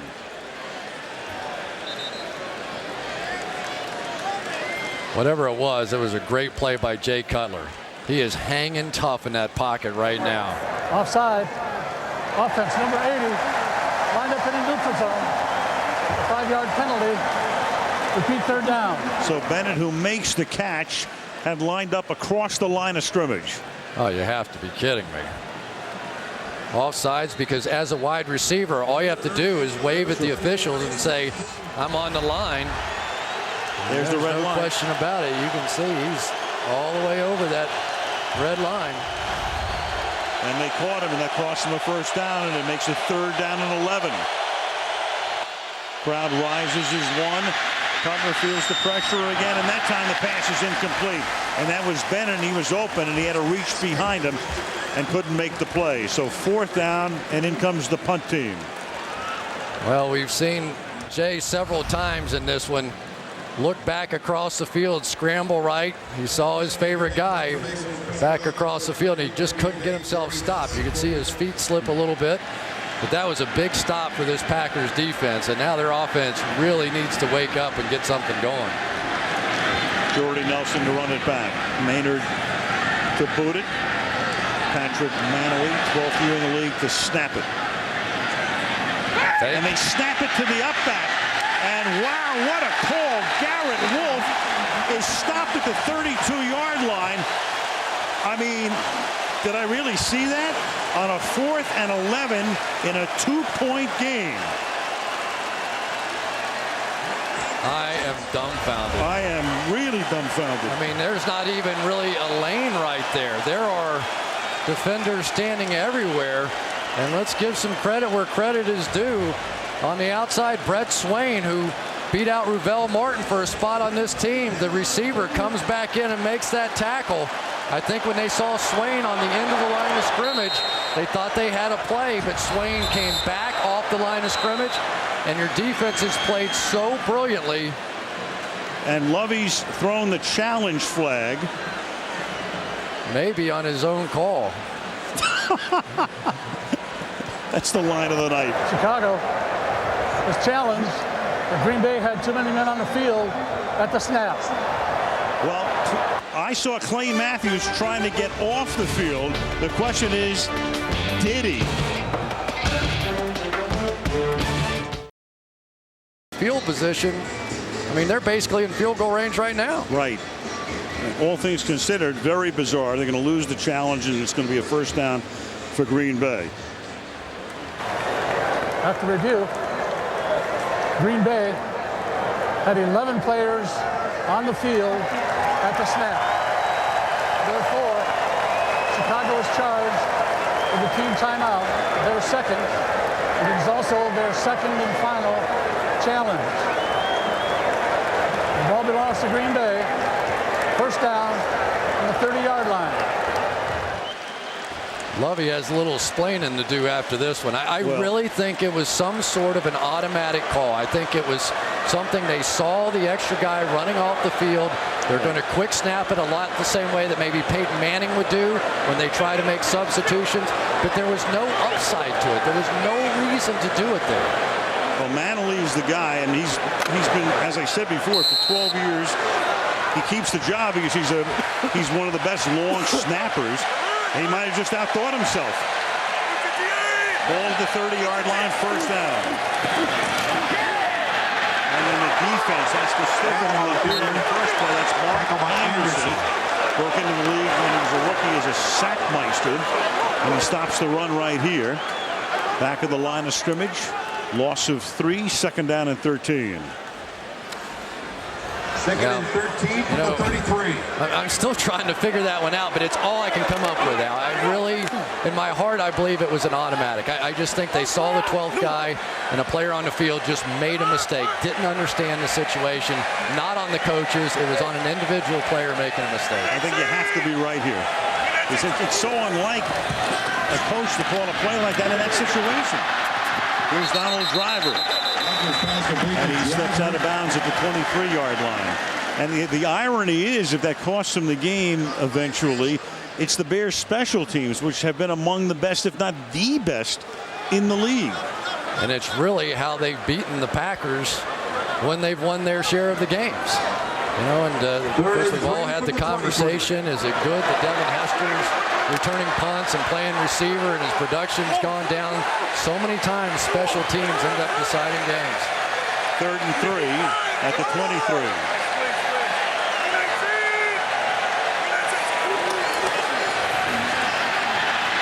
Flag is thrown. And Rodgers, for the moment, will have picked up the first down, but the flag came in from the umpire. And you know what that normally means. Holding. Offense number 71. 10-yard penalty. Repeat third down. Very good, class. Josh Sitton. Josh Sitton, here we go. Here's the combination. They're going to get the hold, and that would have been a first down. There's the arm wrap. They kind of let him go. They didn't let him go soon enough. Watch Rodgers finish this play, though. What a great effort to go in there and try and pick up that first down. But now you're back in a tough spot again. You need a few yards to help your field goal kicker. Looked like automatic before that holding call. Crosby's already made one from 52. If they don't get a yard here, they'll have about a 51-yarder.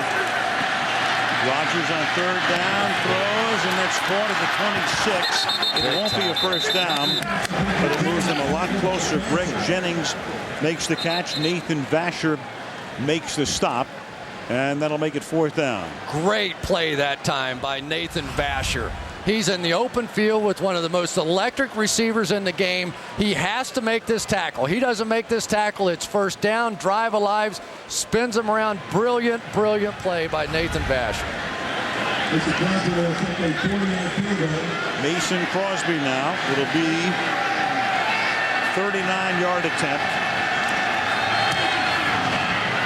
to give them the lead. Good. 10-10 remaining in the fourth, and the Packers now are up by 1. 13-12. Chicago getting the ball here with 10-10 to play in the fourth. Daniel Manning to run it back. Manning, who created a safety early on, brings it back out to the 29-yard line. Go back to the fake here, Chris. All right, watch Manley, the center now. He's going to turn around and point at Wolf. See this? He's going to point, then he's going to direct snap it to him. Wolf never sees it, but it was clearly Manley's decision. He made up his mind that was the right play, did it on his own, and it's not very often that you're talking about a long snapper winning or losing a game, but right now it's on him. Pointing to himself. And he's a guy, he sees Matthews running off the field, sprinting off the field. And at that point, he's thinking, I can get it, I can snap it, and they'll have too many men on the field. 1st and 10, the ball is at the 28. And on a slant, that's Bennett making the catch, and it's good for 11 yards. And a first down as Bennett gets into a wrestling match with Al Harris. Well, for the first time, I understand why they timed Clay Matthews in the 40-yard dash. Oh, boy, you're right. Had to get off. He's a half a step slower. That one goes the other way. The third generation Clay Matthews. His grandfather played in the NFL. His father, Clay Matthews Sr. His uncle, Bruce Matthews, the great Oiler and Titan guard.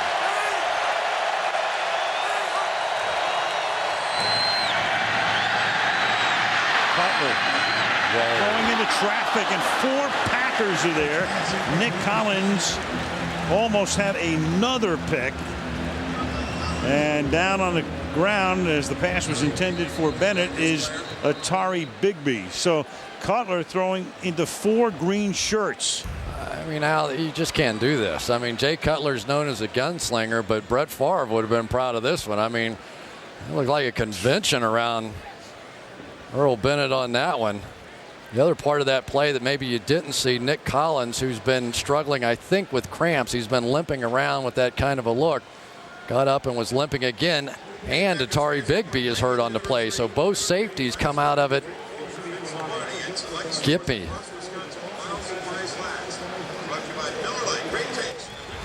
And they still work on Bigby now. Bigby's going to get up, hop it off. Aaron Rouse will come in to spell him. Aaron Rouse, a little bigger guy, a little more physical player down in the box, but in this situation now, Bigby is the smaller, quicker kind of guy, and Bigby's been struggling with an ankle injury. Just wonder if that might be what he got there. 2nd and 10.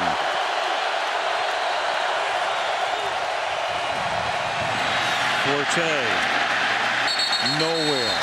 Tell you what, that Brandon Schiller's had a pretty good night playing inside linebacker, 54 guy you don't hear a lot about. We used to talk about, Barnett and the guys up front, and Aaron Campbell, obviously, and the rookie Clay Matthews getting a lot of acclaim. And Brandon Schiller just doing his job tonight, 6th year out of UCLA. Yeah, that really was Clay Matthews setting that edge there. Good linebacker play tonight by the Green Bay Packers. 3rd and 9, 8:45 left in the fourth.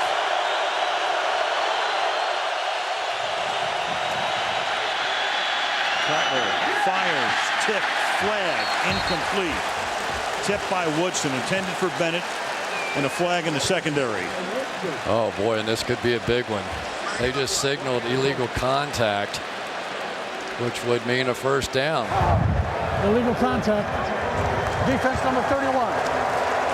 5-yard penalty and a first down. Al Harris, so from a 3rd and 9 to a first down. I think he might have had the wrong number. I don't think Harris was involved in this play. Take a look again. Top of your screen. Boy. Well, that was. What do you have on this side here? No illegal contact. It had to be on Al Harris. And if that was illegal contact, it was at 5.5 yards. Well, you saw why Harris was so angry. I said, I don't know what he was talking about at 31. As Hester steps out of a tackle, and Devin Hester takes it all the way to the 31-yard line. Broke away from Woodson and picks up a first down on the gain of 24. Well, a few moments ago, we saw a nice tackle on the outside by Nathan Vasher. This time, Charles Woodson, who is really one of the better tackling corners in the game, takes a bad angle, and Devin Hester, who has really had a great game tonight. I can't emphasize enough how badly the Bears need a wide receiver to step up, but this is the play that made it. And boy, oh boy, oh boy. Ticky-tack. 1st and 10 at the 31, and Cutler will take a timeout. And that could be relevant. Remember, they already lost the timeout on the challenge, so only one remaining with 8 minutes to go. Special Parks and Recreation, the return to the office, and the new college comedy Community. That's Thursday night on NBC. That timeout taken by Chicago was their last. They had taken one earlier. They lose one on the challenge, and now here, so they'll go the rest of the way without a timeout.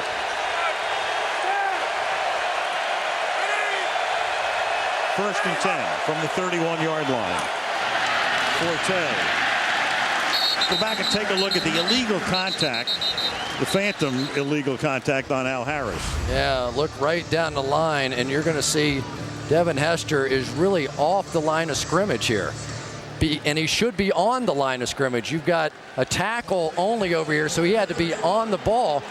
But you've got to look here now. I think the official may have seen him a yard behind the line of scrimmage, and when he made contact where that red line is, thought it was at 6 yards when it was at 5. But regardless, that should never be called. And it should have been an illegal formation. Yeah, if anything, it should have been a foul on the Bears.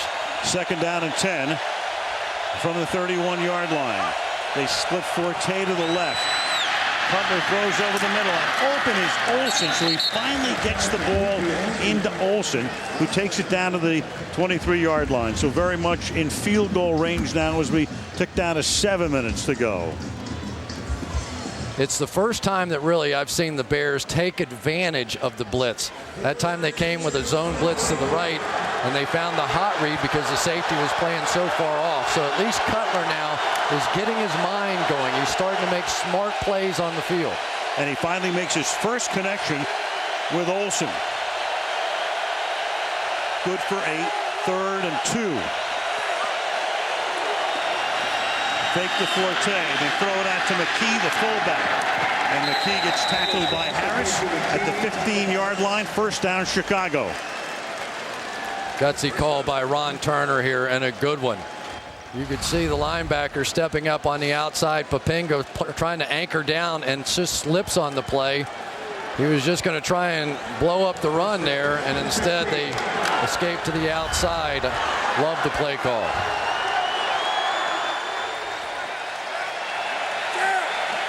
Six minutes left. First down at the 15. Forte behind McKee.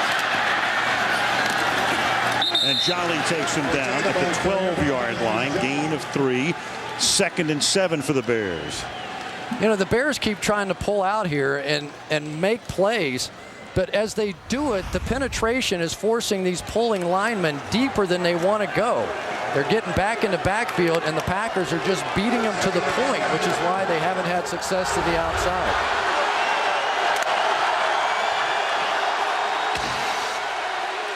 Second and 7. Rasheed Davis in the game. Split left. Forte through the middle. And Forte will take it to the 5-yard line. Close to and should be a first down. Tackled by Brady Papinga. Now, sometimes just power football. You're going to get the double team here going right on the nose, Ryan Pickett. And when you get movement on the nose, Power O looks beautiful. That time they blow him out of the hole and make a nice run. Didn't give him the spot I thought he deserved. They're going to put it just outside the 5, and that's going to make it 3rd down and inches.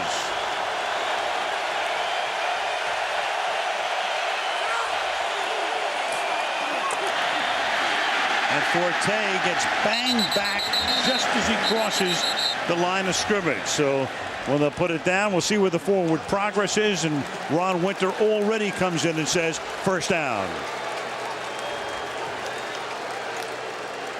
And we told you it's plenty hot out there. We're starting to see more and more players cramp up.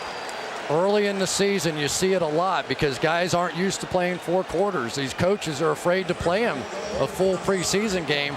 And for Green Bay, this is probably one of the hottest nights they've had all year. And the defense on the field for 10 plays. This drive started at the Chicago 28-yard line. First and goal. Forte again. Gets about half the distance, just inside the 3-yard line. And down to 3.5 minutes to play in regulation. Oh, you're talking about some kind of important 3 yards on a beautiful green field out here, and Patrick Manley doesn't even want to look anymore. This is when it's just men against men for small pieces of turf. Second and goal. Forte. And he will get stacked up at the 3-yard line by Aaron Rouse. And the Packers are going to take a timeout. They'll stop the clock with 3 minutes, and they didn't have to take it because Jolly is down. Jolly needs some attention. Down and goal. Jolly was hurt. Here's the pulse of the game. Devin Hester with a 36-yard touchdown reception. Urlacher wrist injury at the end of the first half. The Packer defense terrific in the first half. The Bear defense with 4 sacks tonight. The officials are now discussing. I mentioned that Green Bay had taken a timeout, but Jolly was hurt as they took the timeout. And the question now is, do they charge Green Bay with a timeout, or was it an injury timeout? McCarthy was out there with the officials huddled all around. The scoreboard still says 3 timeouts for the Packers. And what it is, that turned out to be an injury timeout, which means that the clock gets wound. You see it going down right now. So Jolly gets off the field, not charged with a timeout, but the clock winds down. Third down and goal from the 3-yard line. A roll by Cutler and a pass that's out of the end zone. Olsen was covered well on the play, and so now they will have to settle for a field goal to try to put them up by 2 instead of getting into the end zone where they would have been up by 5 and no doubt would have gone for the 2-point conversion to make it 7. Oh, for Robbie Gould, this is right up his alley here. Sometimes when you see that never statistic, he's never missed. Right. It's called the kibosh. Yeah. 21-yard attempt. Maynard puts it down, and Gould's kick is true. And the Chicago Bears have the lead again, 15-13. And like the opener on Thursday night, this one will go right down to the wire. And just to make it clear on that timeout, Green Bay had taken the timeout. What the officials will do, though, if they see an injury, they won't charge you with the timeout. They didn't there. That's why the clock remained at 3 minutes. Jolly came off the field, but what they do is they set the play clock at 25 and wind it down from that spot. Well, and for Mike McCarthy, he's seen this act before. They lost a lot of their games last year when they were close, when they were tied, when they had to lead in the fourth quarter and simply could not hold it. And I'm sure that illegal contact call is going to be at the forefront of his mind should they lose this game, because really they should have been off the field at that point. One of the reasons that there was so much optimism in Green Bay coming off a 6-10 season and people talking about Green Bay maybe getting to the Super Bowl was the fact they were in all of those games last year and had some bad breaks and had some injuries. And so this will be a heck of a way to start the season with another close loss. You know, sometimes you have to break the momentum. You have to gain the confidence. And I can't emphasize enough how important this game is for these two teams. If the Chicago Bears come in here and steal one, it is really significant. Especially with Pittsburgh on the docket next. Sunday at Soldier Field. A yard into the end zone. This is Jordy Nelson.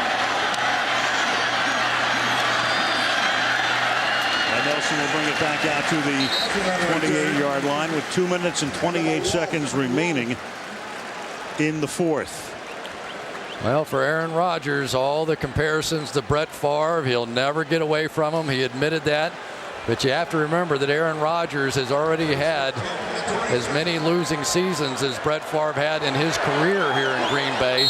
You have to win games. Quarterbacks, it's not about numbers, it's not about statistics, it's about winning games, and now it is on him to win this one. They start for the 28. Keep it on the ground. Grant.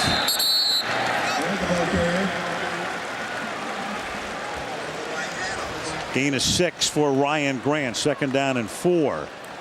I do like the call there. It was one that we're going to play this one all the way out, all our timeouts. And that pass that's caught, that'll be a 1st down. And that is Greg Jennings.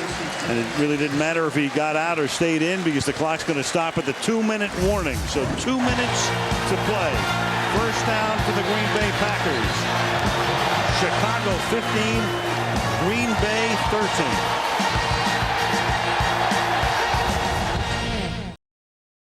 Brought to you by Geico, where 15 minutes could save you 15% or more on car insurance. By the Samsung LED TV, the official HD TV of the NFL. By GE Imagination at Work, and by McDonald's.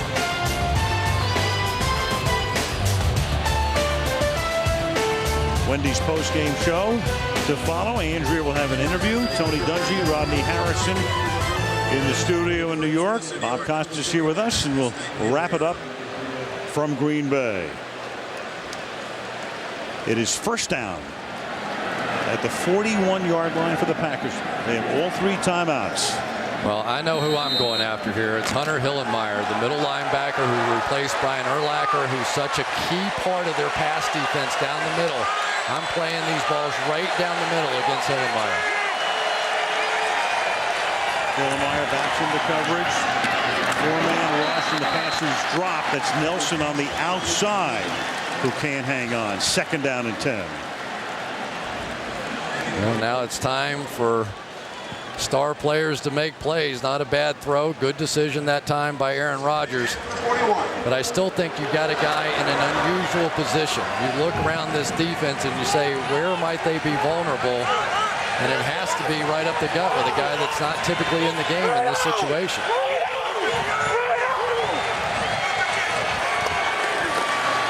Rush 4 again. Rodgers stepping away. He's going to run. He's going to slide to a halt at the 50-yard line. Looks around for a flag. Doesn't get it. Manning is there along with Briggs. And he's going to be a yard shy of the 1st down. Crowd wanted a penalty. Well, a couple of things. Alan Barber at least doing a better job this half. After 3 sacks in the 1st half, only 1 in the 2nd half. But Aaron Rodgers should have not tried to slide there. That was too big a moment in the game. You give yourself up, you lock up that 1st down. That was not a situation for a slide. The clock ticking down, and all of a sudden, I mean, you get that, you're down to 1 minute and 18, so they wasted a lot of time. With the clock running down, they had all 3 timeouts. McCarthy shakes his head, and a 3rd and 1 upcoming. You know, we saw John Elway in the Super Bowl with that dive and spin and flip to make sure he got the 1st down. Situational football. You always want to know what the situation is. Quarterbacks, you want to protect yourself, but it's not nearly as important as winning this game. This should have been a head-first dive, and he would have had the 1st down. Remember, it's where you start your slide, not where you end up. So they had to mark that ball back. Actually gave him a pretty good mark there. They almost gave him the full extent of the slide. Right. It may be a decent thing to challenge. I think they could take that ball back a couple of yards even from where they ended up marking that one. Well, there's no challenge. Only upstairs can they look at the play. They wouldn't have had a challenge anyway. That's true. Upstairs could have taken a look at that one. 3rd down and 1 from the 50. Fake to Graham. Rodgers going deep. He's got a man open. It's Jennings. Touchdown Packers.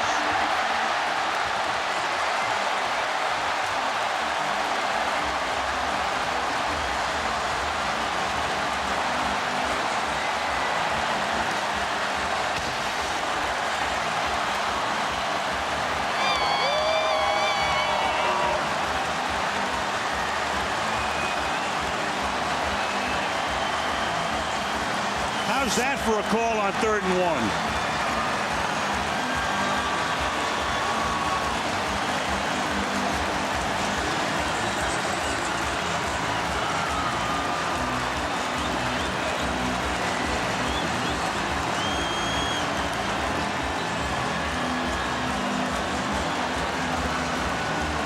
Lambeau Field erupting on a 3rd and 1.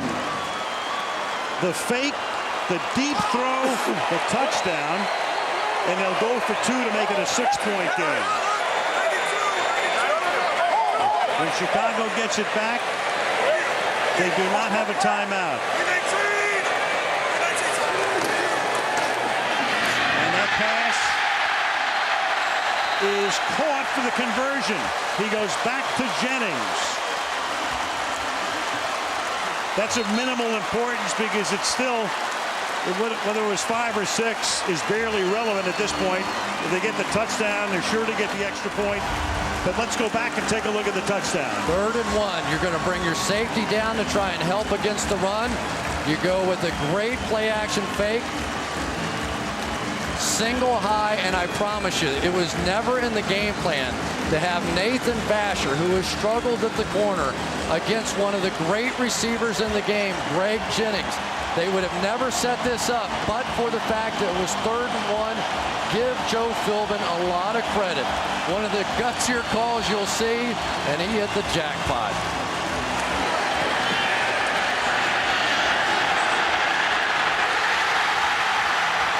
Boy, that is the jackpot, isn't it? And for Aaron Rodgers, there you go. The games that he couldn't win at the end of last year, he has a chance now.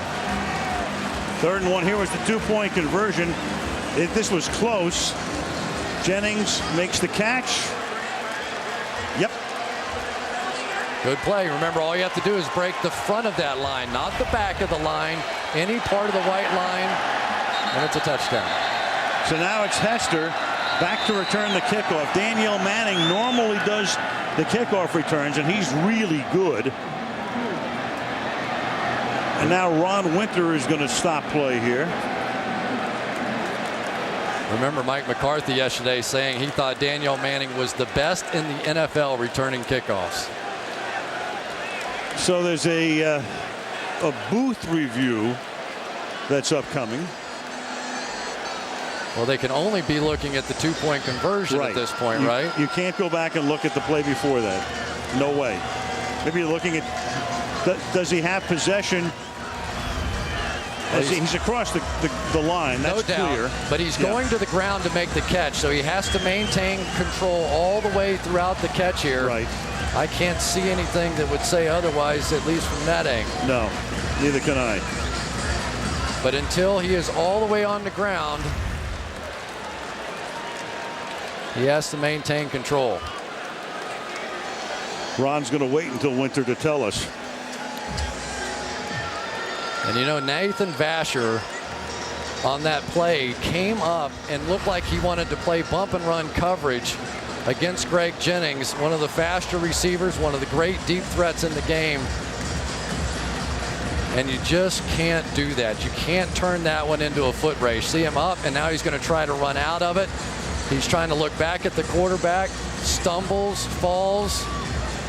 Oh, boy.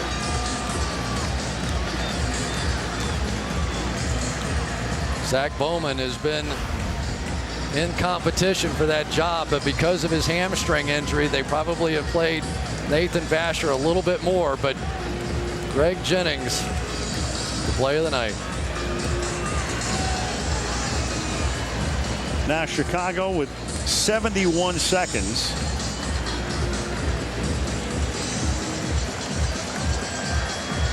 So we still haven't been told what the review is. We assume it's whether he had possession. I mean, it looks very clear to us that the 2-pointer will stand. And when it comes to a basically irrelevant, not that they shouldn't review it, but it's an irrelevant play, because whether it's 5 points or 6 points, as they say, if Chicago, they're going to need a touchdown, and then you assume they're going to make the extra point. Winter tells us. Review. The ruling on the field stands. The 2-point conversion good. No kidding.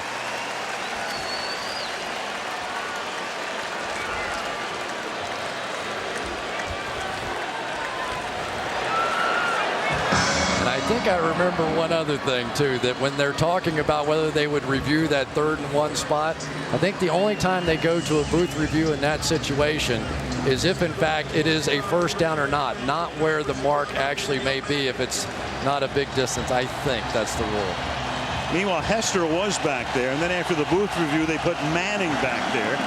Danielle Manning to run the kickback.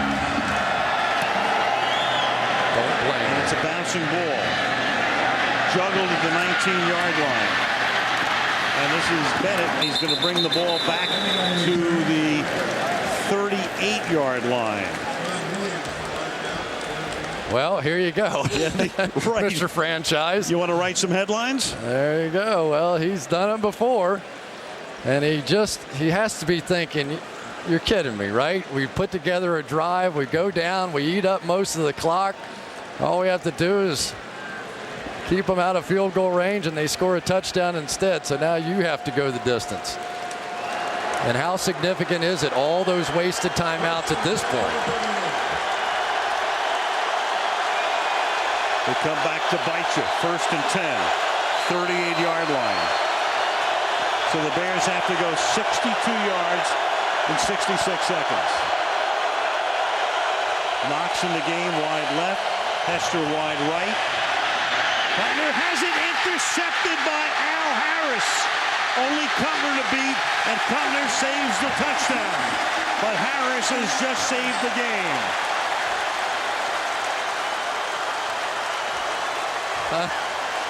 Oh, boy.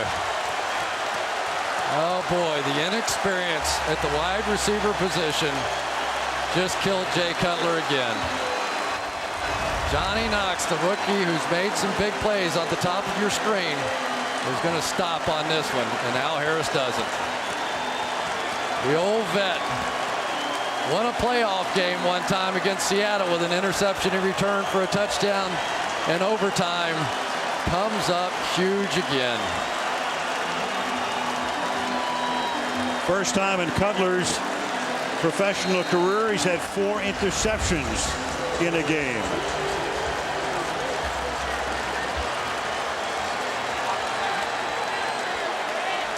And now Green Bay can just run it out. One more kneel down, and they're going to have a victory, and it's a big one. It always is against a rival.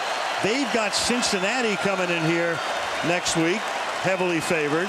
And the Bears at 0-1 all of a sudden go into Soldier Field to take on the Super Bowl champions.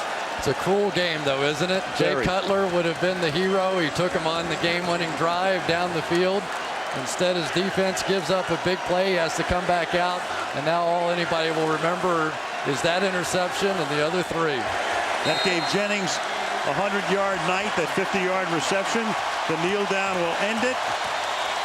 And this rivalry, which started back in 1921, they've just written another chapter as the Green Bay Packers beat the Chicago Bears 21-15.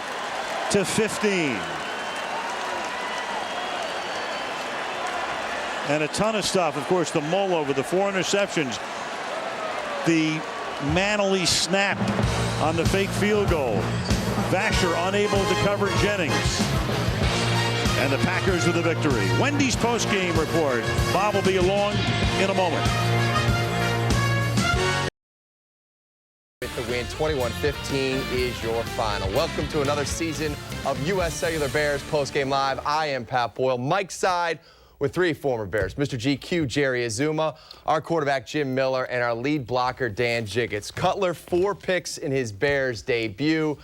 Patrick Manley with the ill-advised fake punt on 4th and 11 at your own 28. Nate Vasher slips on Jennings. A lot of blame to go around. This was an ugly mess.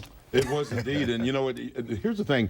I don't know if you ever felt comfortable, even after the Bears got the lead. You still weren't very, very comfortable with the whole situation because really when you look at it, Green Bay had beaten themselves a few more times than the Bears had. The one good thing that came out of this thing tonight, though, was was the Bears defense and that pass rush. What do I say? Rex Grossman was actually wretched today. oh, my bad. I meant Jay Cutler. I mean, what can you say? 4 interceptions. I agree with Jiggs. The defense was phenomenal. Probably the best offseason acquisition was defensive line coach Rod Marinelli. That came forward today. I think we can come away from the game with a positive thought on the defense, but obviously offense has to pick it up, and Jay has to make better decisions. Right. Who do you place the blame on in this one? Let's talk about some positive stuff, can we? Okay. Is this Packer post game live? Man, I mean, whenever you throw so many interceptions like that, man, it's hard, you know, and you're just basically putting your team in a bad situation, in a bad. Well, you know what? When you look at the first half, what he was doing was he was hot-footing in the backfield, and sometimes there was really no need for it. Granted, the offensive line wasn't giving him the kind of protection they gave him in the second half, but sometimes you see him move around and just roll out just for the heck of it, and then try to throw over the other side of the field or whatever. Just didn't make any sense, Jay. I mean, you got a quarterback that's got a good arm. Don't fall too much in love with your arm and try to power something through quadruple What about coverage. the fundamentals, though? What about the fundamentals? Well, again, Rex Grossman was throwing off his back foot, fading back when he's throwing, and Jay knows he's got a very strong arm, which he does. But like Jig says, you got to stand strong in the pocket. You got to find the sweet spot to shuffle up, help your offensive lineman out rather than just bailing out of the pocket. Maybe because the Bears do want to throw down the field more, maybe start shortening it up a little bit, get him some confidence, and then start launching him down the field, which is what he's good at. How about this? Maybe try running the football a little bit in the first. Like they did in the second half. It worked out well. It's just an idea. I'll toss it out It takes the pressure off of Jay for your Cutler. consideration. They do have a good running back and forth. In defense of the Bears offense, you got to admit they had to sort it out a little bit. I mean, they were jumping in 4-3, 3-4 fronts, and it wasn't until really the second half where they started to really move the football on the ground and some nice throws by Jay Cutler. But hard to defend. You turn over the ball 4 times, you're not going to win. Where was Olsen at? Didn't catch a pass till under 7 minutes to go in the fourth quarter. That was supposedly going to be his go-to guy. Earl Bennett turned out to be his go-to guy. But and look, if you're going to see all of that blitzing up front, they're going to bring both the mics. They call it M&M blitz when you bring both those inside linebackers. Whatever you do up front, just block to an area. And that's what you're doing a lot of times against a 30 front anyways. You're blocking to an area, and you're cooperative blocking on many attempts. So just do that. Take those guys all off the line of scrimmage. As always, we want to hear from you. Send us your comments, and we assume that some of them aren't going to be that great right about now. They'll appear at the bottom of our Make sports them G-rated. Yes, yeah. Keep them HBO rated, maybe, for us. It is late.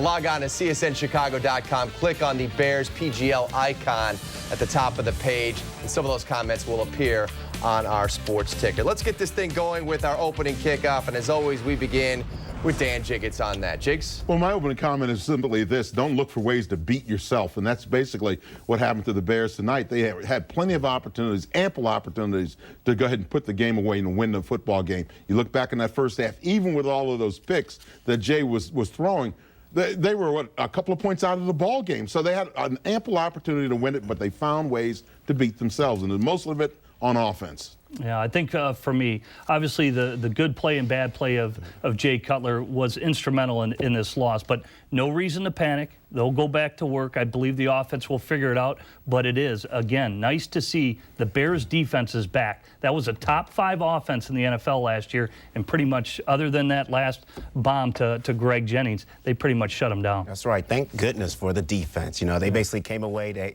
came away with 4 sacks, which is really good. They came away with the big turnover in the end zone with the safety with Manning. So, they're playing the way that they should be playing. They came away with sacks and a lot of pressure, too. A lot of pressure. And I know the guys on the broadcast were constantly mentioning this. That quarterback continues to get hit like that. It's not a whole lot of fun, is it, Jim? I'll tell you what, when you cry like Aaron Rodgers when you get hit, there's no more red jerseys in the regular season, bro.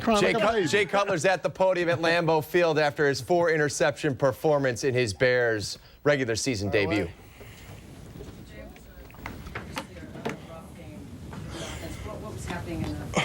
Yeah, it was a rough first half. 3 turnovers put the defense in a hole. They gave us a chance to kind of bounce back, but, ultimately that got us in the end. Did you feel like you started to sync up with your receivers in the second half there for a while? Yeah, we started to. It's just hard to overcome 3 turnovers. The guys were You know, it's a tough hole, and we can't do that. We can't put the defense in that position. We know that. It's hard to win football games with, with 3 turnovers in the first half. Still, you guys it looked like had a chance to win it there. You get down to 5, you can't get it in. Was ultimately the red zone failures do you in here too? A lot of failures. We just got to go back and look at it. I think we're still going to be a good football team. There's no need to panic. It's game 1. There's 15 more. There's a lot of football left. There's a lot of football players in that locker room. We've shown them before. We just need to come back together, watch the film, and just get ready for Pittsburgh. One loss isn't the end of a season. Were you just trying to do too much in the first half? I don't know. We got to go back and look at it. There were some times we were rolling out and, just some miscommunications. But, I can't put those guys in that position. What happened on the first half pass where you threw it right into the lineman? Did you not see him there? Yeah, I didn't see him. Your debut in Chicago, how personally frustrating?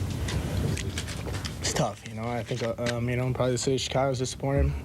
I'm disappointed. We've got 90 people in that locker room that are disappointed, coaches and players. So, it's tough, but like I said, we got 15 more to play. There's a lot of football left. There's a lot of football left in this season. And, this team, I think, ultimately at the end is going to overcome this one, and we're going to bounce back, and we're going to be fine. Were you surprised they didn't go to Forte as much in the first half? It's just kind of how the game's going. Sometimes, we're going to get a big dose of them. Sometimes we're not. We can't second guess what's happening out there. Joe, was it a combination of the offense getting to know each other and what you want them to do on broken plays, on certain It's still a learning process. We haven't been together that long. We haven't really been together that long in game situations. So we're still learning, but that's no excuse for what happened out there. Do you expect Harris to jump that route at the end, especially since you think Frank Greenbay's not trying to... He's a good football player. He's been around a long time. Anything else? Next. Hey, Kurt, Jay Cutler, after his 4-interception performance in his Bears debut. We got to keep this in perspective, folks. We got people chiming in already. Just like Brad in Plainfield said, this is where quarterbacks come to die. Come on, it's one game. This guy still has all the tools, can make all the throws. He had a horrible game. He made some bad reads. He currently wasn't. He absolutely was not on the same page with his receivers, certainly in that first half where he was 8 of 22 for 127 yards. Got things going better in the second half, 9 of 14. Then he throws the pick to Al Harris at the end. But assess the quarterback's play, Jim. My opinion, I don't think he was comfortable in the pocket. I don't think he was comfortable with the defensive looks he was seeing. Again, I don't think they were prepared for Green Bay to jump into a 4-3 defense at times. So all the coverages, all the blitz zones, I think it's good prep for the Pittsburgh Steelers because they run the same defense when they come to town for the Chicago Bears. So hopefully they can learn from it. I thought they sorted it out at halftime, and like you said, they started to make progress in moving the football. And then that last play to Johnny Knox. We can say Johnny Knox has to cross Al Harris's face on that slant route. You can't get beat. You can't get out-physicaled. But that's Johnny Knox. He's a fast, speedy guy to get down the field. He's not a physical guy where he can fight for that slant. By the way, boys, did you see what Jim Miller brought to the set here for the first show? Trying to keep up with Jerry. The hubcap Super Bowl ring from New England. It's awfully shiny. The Patriots. My whole deal is nothing. There's nothing new under the sun. When you look at what they were doing defensively, and if anybody should have had a real clue into it, it should be Jay Cutler. Because when you go back, you look back in the AFC, and he faced a defense that was very similar to this one that we just saw tonight in Green Bay. He faced them twice a year with the Chargers. So why wouldn't he be fairly familiar with that? I think one you're dealing with two different defensive coordinators. For the Chargers, it was Ted Cottrell and then Ron Rivera, who we know well. But Dom Capers, here's how you prepare. I'm sorry, go ahead. Lovey's addressing the media live at Lambeau Field. Turnovers, you normally aren't going to win the football game, especially against a good Packers team.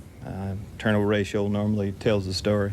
They got where we turned the ball over, and they capitalized on it. And on the other side of the ball, we weren't able to take the football away. It's tough to win when you do that. Thought we did some good things.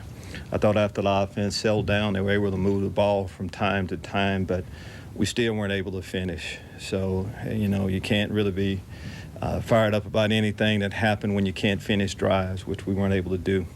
Defensive side of the ball, thought they played hard, made a lot of plays. Front got pressure out of Wale Agunlie, and the rest of the guys really got after him.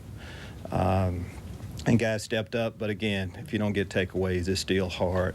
But it's the first game. I mean, it's the start. Got a lot of football left to go in the season. We're a good football team. We're a good football team that didn't take care of business tonight. We'll have other opportunities to do that. Injury-wise, as you know, we had a few players that weren't able to finish the football game. Trumaine McBride has a knee sprain. Pisa Tina Samoa has a knee sprain also. Brian Erlacher has a dislocated wrist, and Des Clark has a back bruise. That's all I know as far as the injuries are concerned. We'll evaluate the players a little bit more. I'm not going to try to look into the future to see what will happen with the guys. I just know that they weren't able to finish the game tonight, and we'll go from there. I'll take your question. What happened on that play on the 4th and whatever it was, with the punt play that you ended up running? What was called? Mistake on our part. Thought there were 12 guys on the field. Shouldn't have done it. First game, mistakes. Did that call come from the sidelines, or did it happen? Doesn't really matter. Our team didn't execute it the way it should have been done. As far as who, it all goes through me. So we can't have it happen the next time. But if you assume they have a long on the field, then you just go ahead and kick it as per. We should have kicked the ball, and we made a mistake on that play. That's about all I need to say on it. Did you feel like Jay was trying to do too much? No, he's trying to make plays.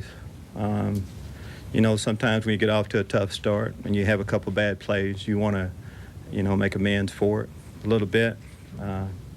We needed to make plays throughout, but we had to protect the ball better than that. There's no way around it. We're not set up that way. Again, no team is set up that way. Jay will play better the next time out. Anything else for Coach? How do you think your receivers played today? Hey, it's hard to say. We lost a game, and we had a lot of mistakes, so it's hard to say anybody played well. None of us played well. The Packers played well tonight. We didn't. We'll get a chance to play them again later on. How did Tillman hold up, do you think? Thought he did well for the first time out. Conditioning wasn't really a factor tonight. He played hard. He competed the way he normally does. Coach, how would you grade your own performance from calling signals? Again, not good enough. No takeaways. Not a good defensive effort if you don't take the football away.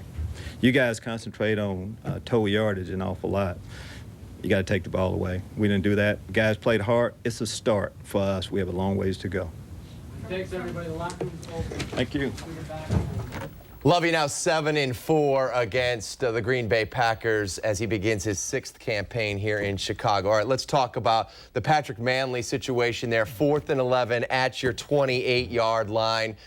He must have recognized that they had too many men on the field, and you could see him with the NBC replay signaling to Garrett Wolfe that he was going to send it to him. You could see Wolfe also point to the sideline like he got off. Manley, the experienced veteran, still hikes the ball. That can't happen. No, can't have that happen. If you're going to run a play like that, you have to understand where you are on the field, number one, because even it's going to take a fabulous run by that up back to get the necessary yardage. So I think that's the mistake that, if anything, that Patrick made maybe was, even if that 12th guy is somewhere around the area, you're still in the wrong part of the field to try something like that, because if you give the ball back to them, it's a quick, easy score for them. It's like anything else for offense and defense, where like Jerry will have zone automatic blitzes where, depending on the offensive personnel or grouping or formation, you're checking in and out of plays. Offense, we do it all the time. Same thing on special teams. There has to be a code word, whether it's, Peter, like in the punt game, everybody screams out. It's the code word to say, hey, it's off, guys. We're going back to the original play. Let's just punt the football. If I told you guys that we're going to hold Ryan Grant to 61 yards, you probably would have said this is going to be a victory, right? Yeah. Sure. Yes. So let's break down Jay as far as what we saw out there. How much of it is on Jay and just a bad football game in his debut? How much of it is on the inexperienced wideouts, not maybe recognizing the right way to go on a route, quitting on a route? Right. Assess that. That's a good point. I think we saw an interception from 3 different you know, how they can happen, so to speak. You saw one to Johnny Knox. It was a scramble drill. Jay Cutler's running out of the pocket. He's thrown across his body, across the field, because Johnny Knox went to scramble rule drills. His drill, because he was the intermediate receiver, he's got to stay intermediate and work sideline to sideline. He goes to the right. Jay throws to the left. Interception. Last one, like I talked about, receivers got across the DB's face, so that's the receiver fault on that one. But ultimately, Jay is the decision maker. He has to know when to put it down and just run with the football. He did that in the second half to not put the team in harm's way until the last drive. So all in all, Jay has to take the blame for these decisions. Wasn't the Johnny Knox interception right at the end? Yeah. Johnny was trying to come back to the ball because the ball was thrown behind him. And it looked like he was trying to slow down to get in position to catch the football, because he's here and the football's over here. And that's when you saw Harris step in and take off with it. That could have been a situation. That's not what I saw. I thought, Johnny, anytime you run a slant route, you're coming at a 45. If the corner cuts you off, you're cutting in front of him, and you have to front the defensive back. If not, we just call a return route, meaning you know the guy's going to cut you off, so just automatically return out of it. That wasn't the call. It was a slant call. Johnny Knox has to cross his face. Zoom, this game was almost a complete flip of the script that we thought we were going to see. We thought we were going to see a shootout. We thought the biggest problem was going to be the Bears' defense. Well, certainly the Vasher play at the end, that didn't help. But all in all, this game didn't go to anybody's expectations. No, it didn't. But you know what? The good part about this game was the defense. You know, if you're looking at the defense, they came away with pressure. You know, and they came away with pressure from those front four. They were basically going man to man, and you have to create the pressure going man to man. You just basically have to just beat your guy up that's in front of you and get to the quarterback. And they did that. Wale today played like a beast. Yeah. You know, and that was good to see them get that pressure. He had a fish on the line tonight. Yeah, Barber. Yeah, the Barber of Seville. Yeah, he did. The barbershop was open. Barbershop was open. That little candy stripe thing was spinning tonight. And the other thing that came out of this, all the injuries. You've got Tino Isamoah with the knee sprain. You've got McBride with the knee sprain. Urlacher, dislocated wrist. Yeah, you know, we're not doctors, but that doesn't sound good. That doesn't sound good, no. Because they put Hunter in there, and they just started running the ball right down the middle of the field. And you could see there's a difference between Hunter Hillenmeyer and Brian Urlacher. Pisa was out also. Well, no question. I mean, Brian's just more stout. He's more stout as a player. He's quicker. He's more agile, and he's a beast in coverage as far as I'm concerned. So now what do? How do you compensate for that? You saw the defensive line do a lot more stunts today. That was very impressive. A lot more secondary blitzes. That was pretty impressive. Obviously, versus the Pittsburgh Steelers, that would probably be in the game plan, so to speak, because they're missing their best defensive player in Troy Polamalu. Yeah, and the Steelers, you know, along their offensive front, if you got to see them the other night, they have a couple of issues to solve there, too. Absolutely. So maybe it's another opportunity for that Bears defensive line to make an impression. I tell you one thing, though, with Adewale Ogunleye tonight, the way that he played, both in the passing game and the run game, he made a couple of key plays in the backfield. He had an excellent football game today. We got a lot to get to. Kip Lewis will join us live from Lambeau Field with player reaction. Back on Bears Postgame Live after the 21-15 victory by the Packers tonight at Lambeau Field. Taking a look at Matt Forte as he begins his second campaign with the Chicago Bears. In the first half, just 8 touches for 15 yards, under 2 yards per carry. Didn't get much better in the yards per carry department in the second half, but he did have 17 touches, ends up with 40 yards. His longest was 10. You know, we hear from Lovey, get off the bus running. Obviously, with Jay Cutler, that's going to change things a bit. But when you saw Jay struggling the way he was in this ball game, Jigs, it's mind-boggling that they didn't go to a steady dose of Matt Forte before they finally did in that first possession of the third quarter where they went run, run, run. Exactly right. And that's, you know, if you think about what your personality is as a football team, their personality, I don't care who's playing quarterback, the personality of these guys is to run the football. That's what they like to do. So you come out, let them get a chance to get lathered up a little bit, hit some people instead of, you know, absorbing the blow from the defensive lineman to rushing the passer. It really is just a really critical thing. And I think sometimes maybe coaches overlook it because they think, well, you know, I know what I've got in my mind for my game plan. But the most important thing is to give your guys an opportunity to get loosened up a little bit and try to prove something to the guy across the line of scrimmage from them. You know, I know Garrett Wolf is a great guy, did tremendous stuff at Northern Illinois, is a big part of this team on special teams. But if the Bears think that he's going to go out there and spell Matt Forte on a regular basis, they're kidding themselves. I mean, on pass protection, he comes out. Yeah. A guy literally just leaped over him like he was a pile-up. Yeah, I mean, there's not a linebacker. Yeah, let's relate that block to like Jay Cutler on that slip screen. You have to see your target in order to complete the football. I mean, that's first and foremost. Here, Jay gets intercepted in the red zone on a slip screen, which is probably one of the easiest completions you can have from a quarterback. And then, obviously, Garrett Wolf on that block. He's got his head down. Brady Papinga leaps him, or Brandon Chiller, excuse me, leaps him on that play. You have to see your target in order to hit it. As you take a look at what Ron Turner has to work with right now, what we thought we were hearing from Jay Cutler and Bourbonnais was a good dialogue between Jay and Ron. Things that Jay likes, the two sat down, they analyzed everything he did in Denver, and he kind of reworked his playbook from there.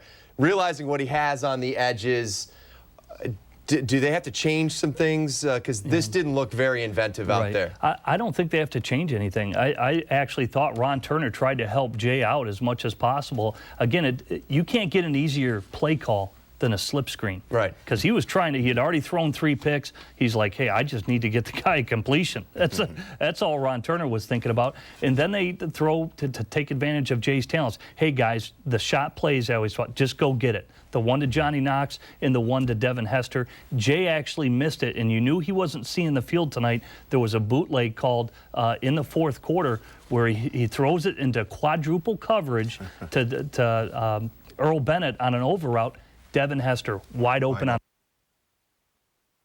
was not seeing the field at all because that was about the poorest decision you could make, and luckily it didn't end up in an interception. Well, what causes that? I mean, why does the quarterback all of a sudden go out there and it looks like he just forgets the fundamentals? Because it wasn't like, you know, there wasn't a ton of pressure. I think actually, when you look at it, Aaron Rodgers might have been under more pressure than Jay. Right. And Aaron had a ton of drops. He was overthrowing Driver early on in this game. I mean, it's not like Aaron Rodgers had He didn't have a great game either. No, he did not. I think Jay felt the pressure. He was under a little bit of duress early in the game when you look at Jay Cutler's performance tonight. And I just kind of thought he was lost in terms of what Green Bay was doing coverage-wise, the blitzes that they were bringing. And, again, you have to go back. If I were to face Dom Capers' defense, I would go back the last time he was a defensive coordinator in that exact defense. And you probably either have to go down to Miami or when he was in Pittsburgh just to get his tendencies of what he's going to do in certain situations. I don't think Jay had a good beat on what Dom Capers' tendencies were tonight. Bob from Portage, Indiana chimes in on CSNChicago.com saying Cutler was trying to do too much in this game. We'll have much more on that coming up. But right now, let's send it out to our Kip Lewis, who's standing by with Johnny Knox live at Lambeau Field. Take it away, Kip. Thanks, Pat. You know, Johnny, a tough game for you guys. I know you guys played hard. You had to be happy with the way you started this game with a 68-yard catch. First of all, take us through that play. You know, it's just one of the opportunities you get. You know, Jay made a good throw, so I just had to go out there and just go make a play. It seems like it seems like you guys weren't on the same page everyone tonight. Would you say that was sort of the case between Jay and the wide receivers in this game? Not necessarily. You know, first game, it's going to be your ups and downs. You know, this week we're going to come in and fix it and see how it goes next week. In the second quarter, Jay kind of rolled to the right. You were deep down the field coming across the middle. You wheeled back in his direction. He threw it where you were. Take us through that first interception there. You know, just miscommunication. You know, me and him, we haven't really got our timing down right. You know, so, you know, come this week, we're going to work on that. And then the last one, you ran the slant route. What happened on that? It looked like the DB sort of cut you off there, and Jay threw the ball, and you sort of stopped on that route. You know, out here, so he's a veteran corner, you know. He broke on the ball pretty good. You know, he just made a good play. How much did their defense confuse you guys tonight? They gave you guys a lot of different looks in this game. It didn't confuse too much. You know, what we've seen on film from what we've seen from the preseason is what we got today. Next week, you guys are going to see another 3-4 team, and the Pittsburgh Steelers are going to do a lot of the same things defensively in their coverages. How much can this game help you guys moving forward to next week? You know, it's going to be a big help, you know, because what we just seen, like you said today, we're going to see next week. Is this a good way for you, maybe as a rookie, to get your feet wet in this kind of environment, in this kind of game? I hope so. All right, Johnny, appreciate your time. Thanks, man. All right, guys, let's go back to you in the studio. Hopefully we'll get a few more players out here. Obviously, a lot of guys disappointed, do not want to talk after this difficult loss. Pat? All right, Kip, thank you very much. We'll get back to you in just a bit. Let's take a look now at the receiving core and what happened tonight. As you take a look at what, Johnny Knox was able to do with 2 catches for 82 yards, Devin 4 for 90, and the tutty. Earl Bennett, was his go-to guy. They had that 1 year together at Vanderbilt. Earl made his first catch in the National Football League tonight. So there's a lot, going on here. This is a very young receiving core. Yeah, it seems to me like if we talk about all of these different things, about what's going on with Jay Cutler, I can't imagine, going out there with 3 guys who basically all of them are just learning positions in the NFL. I don't know, Jim, I'm sure you could make some assumptions if you've been working with guys for a while, but this has got to be brutal. You mean like Des White, Marty Booker, David Terrell? We kind of made it work. You do. You have to make it work, and Jay Cutler has to be the leader to talk to these guys about what they need to do. You saw that young mistakes tonight by inexperienced guys. Earl Bennett, how about the offsides? And he, negates the 3rd and 6 and goes to 3rd and 11. That's something that just can't happen. So the coach will get in his ear on that. But Jay Cutler has to be the leader in this one and tell those guys exactly what he needs to happen on every route. And that's his responsibility. He's a veteran quarterback in the National Football League. Yeah, but we also have 2 great tight ends. How can we then basically involve them in the mix as well? Yeah. Well, it looked like to me, Greg Olsen had a lot of company tonight. There are a couple of people on that Packer defense look like they were very much in love with him. They were just running around. I will say this, that Greg Olsen and Jay Cutler have been spending a lot of times away from the game together, hanging out, going out. I'm following them on Twitter a little bit. They didn't spend much time together tonight. The Packers secondary had a bromance going with Greg tonight. Which is surprising why Jay didn't find him. Easy.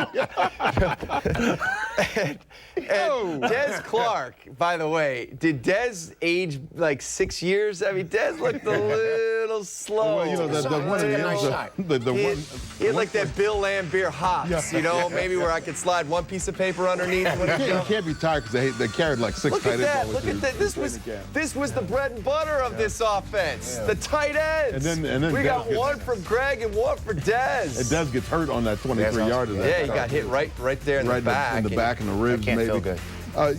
But why weren't both those tight ends used more? I thought Jimmy Saul, new quarterback. I'm sorry, offensive line did what they had to do. I look at Greg Olsen. He did. He got in and out coverage a lot, double coverage quite a bit. We call it combo, where the safety and the linebacker are coming underneath him, and then you see Ron Turner trying to move him around. You saw him put him in H-back. He was actually in the backfield as a fullback quite a bit, just trying to get, maybe you can free him up. Maybe at that point, maybe just the Sam backer wouldn't have been on him. He was trying like crazy to try and get single coverage on Greg Olsen.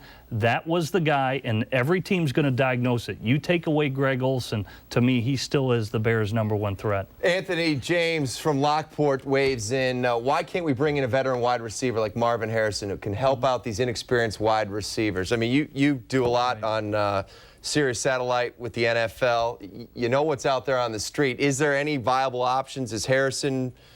I don't think Harrison, because to me he's the same type of guy as the guys you've already got. I know he comes with much more decorated credentials, but he's a smaller, speedier guy. They actually need a bigger physical receiver. I know Rashmadu was hurt tonight. Hopefully they can get him healthy. Aroma Shadu, excuse me. Earl Bennett had 7 catches for 66 yards. His longest was 21. He is standing by with our Kip Lewis. Take it away, Kip. All right, Pat, we've been talking a lot about the offense and some of the things that happened here. Your assessment of the offense in this game tonight, it seemed like there was a lot of miscommunication. Talked to Johnny Knox. He said maybe guys just weren't on the same page. Oh, yeah, definitely. We weren't in sync a lot, but when we did get in sync, we moved the ball down and got touchdowns, and we just got to go in and make corrections from the film. Why do you think there was that miscommunication in this game? Did you guys do anything different, or was it just different formations? Was it the coverages? What was it that made you guys not see things in the same way? Sometimes you just make mistakes, and it's life. You have to live with it, but you have to put that play behind you and keep playing, and we just got to, like I said, watch the film and get ready for Pittsburgh next week. In the past, obviously, this team's played a lot of bump and run with their corners. They did some things a little bit differently in this game, but did you expect some of what you saw here tonight? Yeah, definitely. From watching film and understanding they new defensive coordinator, we pretty much figured out what type of defense they was going to run, and we was prepared for it. I know for you guys offensively, it's a little bit frustrating because there was so much talk about what you guys wanted to do with Jay and the explosiveness of this offense. Does this hurt you guys from a confidence standpoint at all? I don't think so. Everybody on the offense is very confident. We know what type of team we have, and we know that we just got to go in and get ready for next week and put this game behind us. What was the environment out there for you guys tonight? Any problem with crowd noise, anything like that? No, I don't think we had any problem with the crowd noise. We just got to get back to work. A lot of guys in this game, a guy like Johnny Knox didn't have a lot of experience, made some mistakes in this game. The slant route sort of cut it short there. How much can a game like this help a young guy like that? I think it helped everybody a lot. This first game, you learn from it, and you just want to move forward. You don't want to keep making the same mistakes. So I'm pretty sure everybody's excited about this week coming up. Obviously, Jay is going to take a lot of heat in this game with 4 interceptions, a career high for him. How important is it then for you guys maybe to try and help him as much as you can and pick him up, even though he's the leader of this offense? Yeah, definitely. Jay's a very confident guy. I know he's excited about this week coming up. He'll put this game behind him, be ready to fire, and we behind him 100%, and I'm pretty sure he know that, and we're going to get ready. How much does this help you guys going into a game like next week, knowing you're going to see something very similar to what you saw here tonight? I think it's going to help us out a lot, going against the type of defense that we did tonight, and like I said, go in, watch film, make corrections, and get ready. Earl, appreciate your time. Thank you very much. Of course, guys, hey, Earl Bennett ended up really being the go-to guy tonight and the receiver group for Jay Cutler. And, of course, they're going to need those receivers to play big next week when they play the Steelers. Pat, hopefully we'll get a few more guys out here for you. But for now, let's go back to you guys in the studio. All right, Kip, and give us any updates if you hear anything injury-wise with 21-15, a lot of injuries in this one. Frank Omiyale, the left guard, was actually banged up for a while. He's standing by with our Kip Lewis. Take it away, Kip.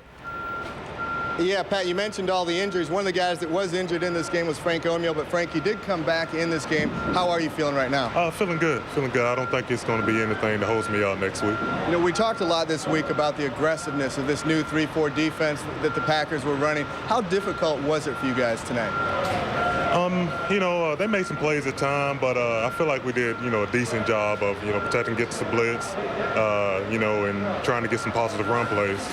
Was it difficult to get the running game going because they were moving guys all over, giving you guys so many different looks up front? I wouldn't say difficult. We just got to make plays when the number's called. There's a lot of talk about this offense and the explosiveness coming into this season. First 6 possessions, 3 3-and-outs, 3 turnovers. How frustrating was that for you guys to start the game that way? It was frustrating because we feel like we put ourselves behind the 8 ball, but we're going to look at it tomorrow on film and get ready for the Steelers. You guys sort of look at this game as one of those games that got away, considering how poorly things went for you guys, especially in that first half, coming out and having a chance late in the game? We feel good, about the opportunities we did give ourselves, but we fell short. We expect a big jump from week 1 to week 2.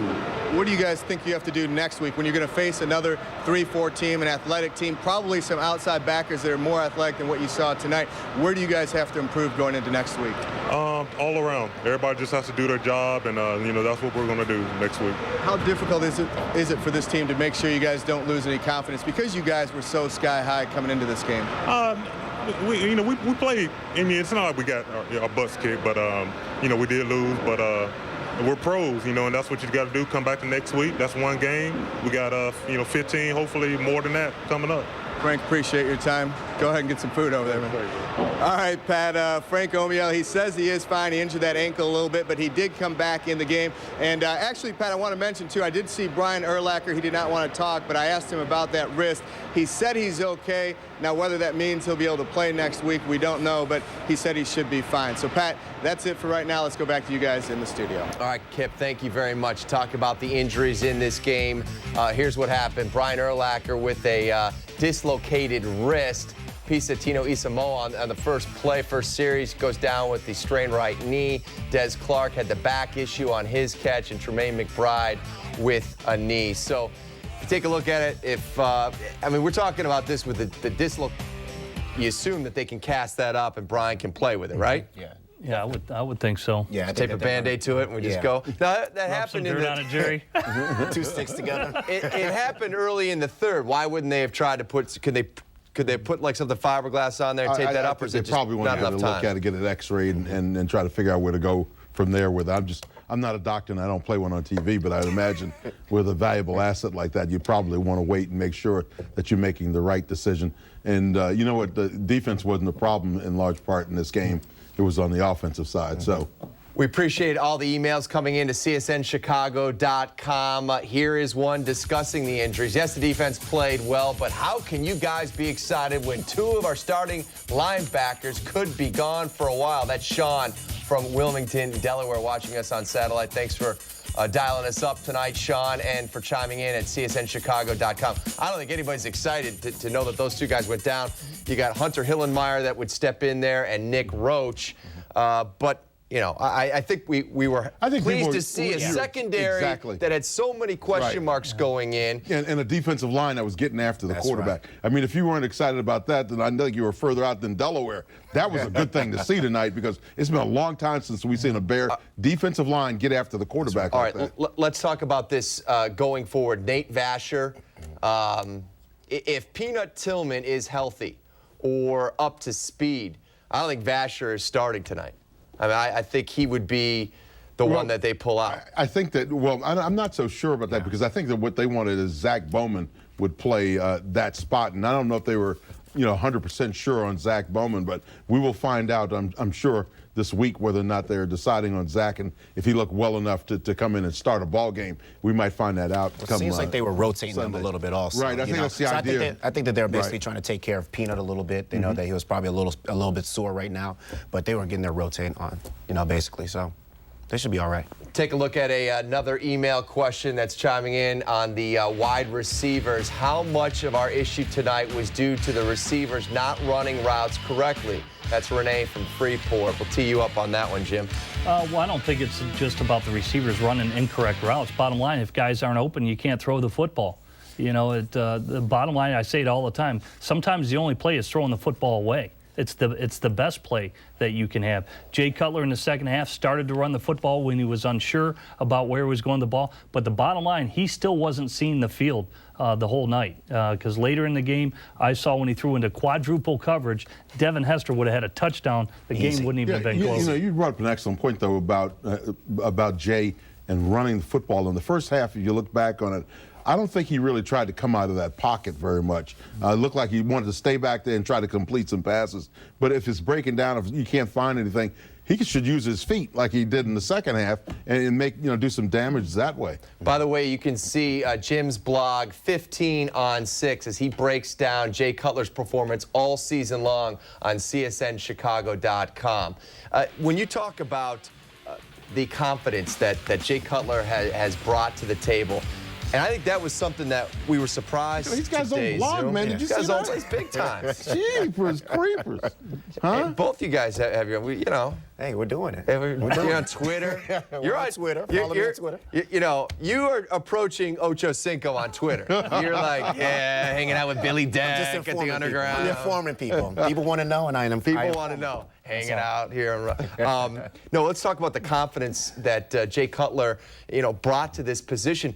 But it's not what we saw tonight, Zoom. You hang out with a lot of guys on the team. I'm sure that's something that they've talked about, this quiet confidence, how he went into Denver a couple weeks ago, a hostile situation, could have said the wrong thing at any time. He was asked constantly about how he exited that city, handled it well. Tonight, it didn't look like the same confidence. Yeah, everything just basically went wrong. He just kind of fell apart today.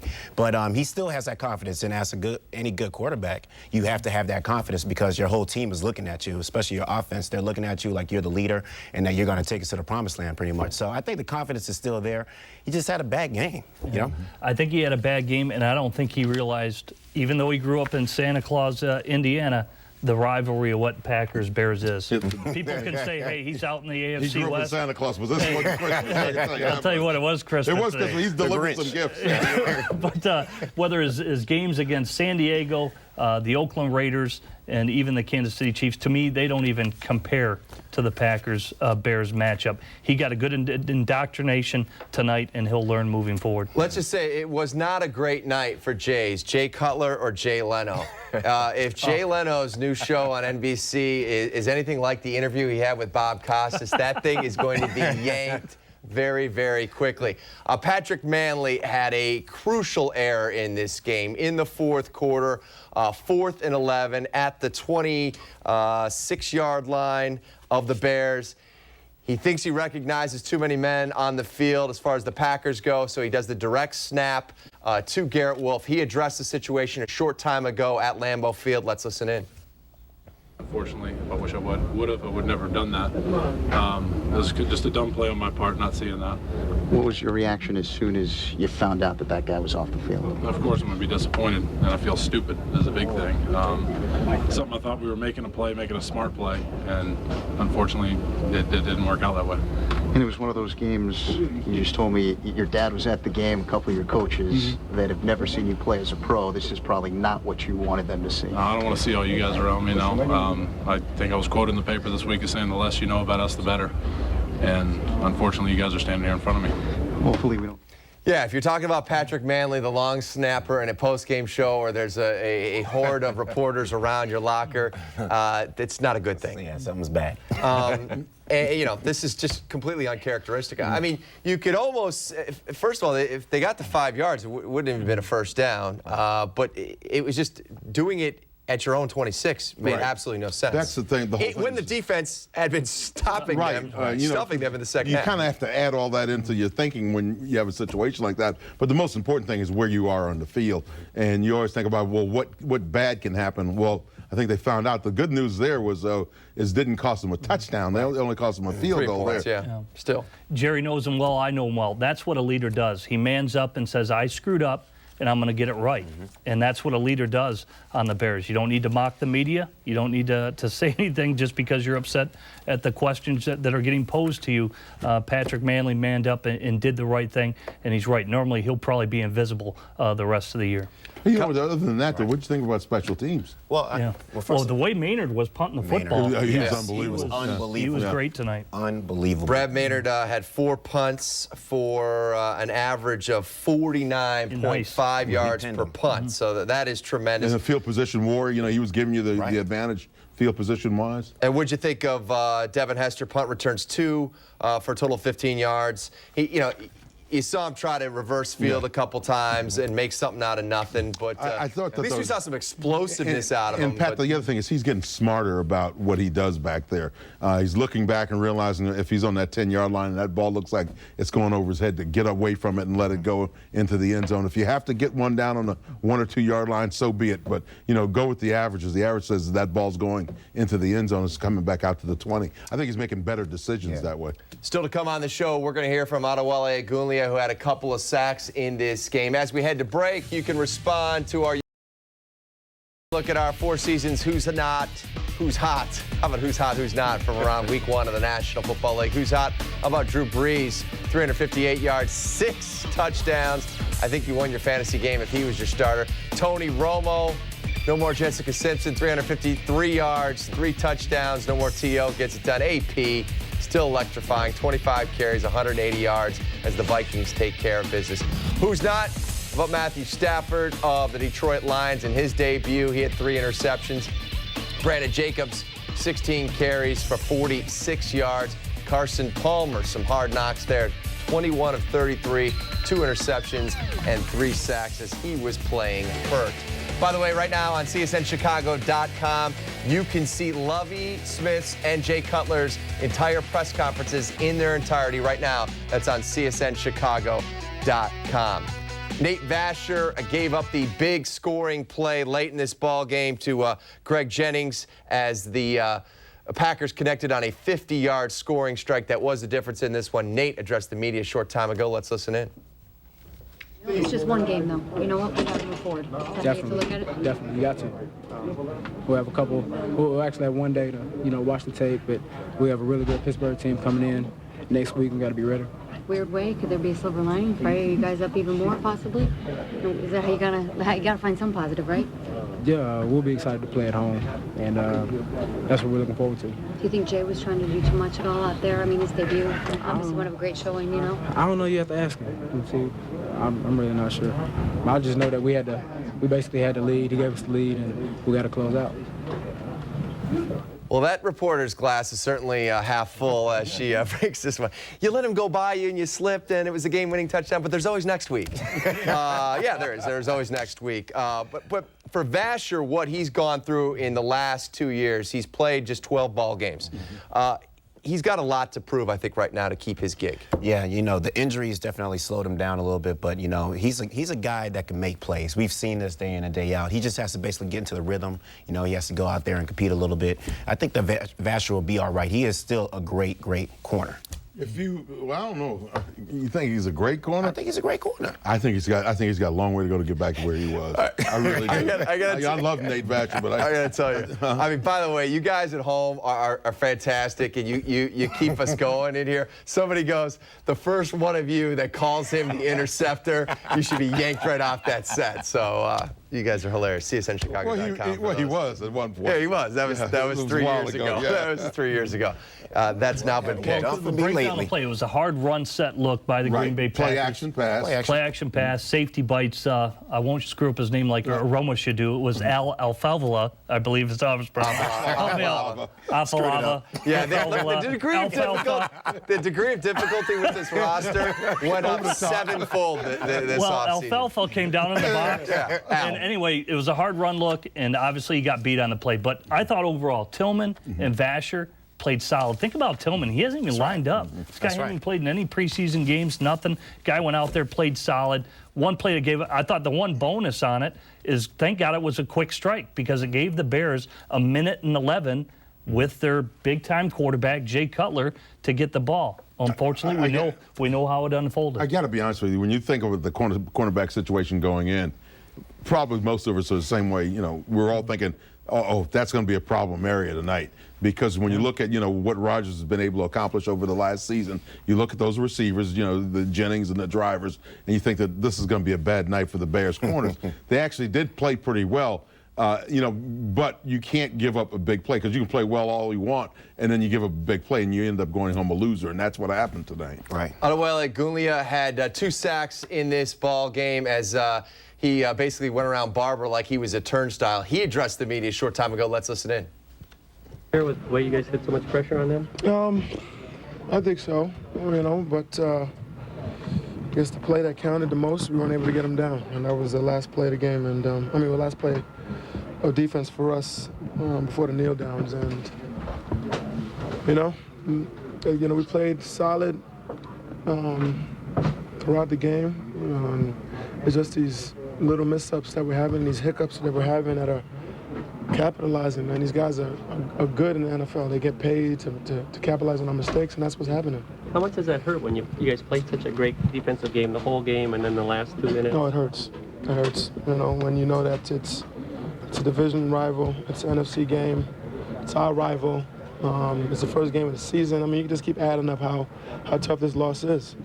The only positive thing about it, it's the first game of the season, and we've got 15 more to go. Wally, how tough was it to see Brian go out with his wrist injury, and what kind of effect, if at all, it had on him? It was tough, you know, but as you can see, we responded really well.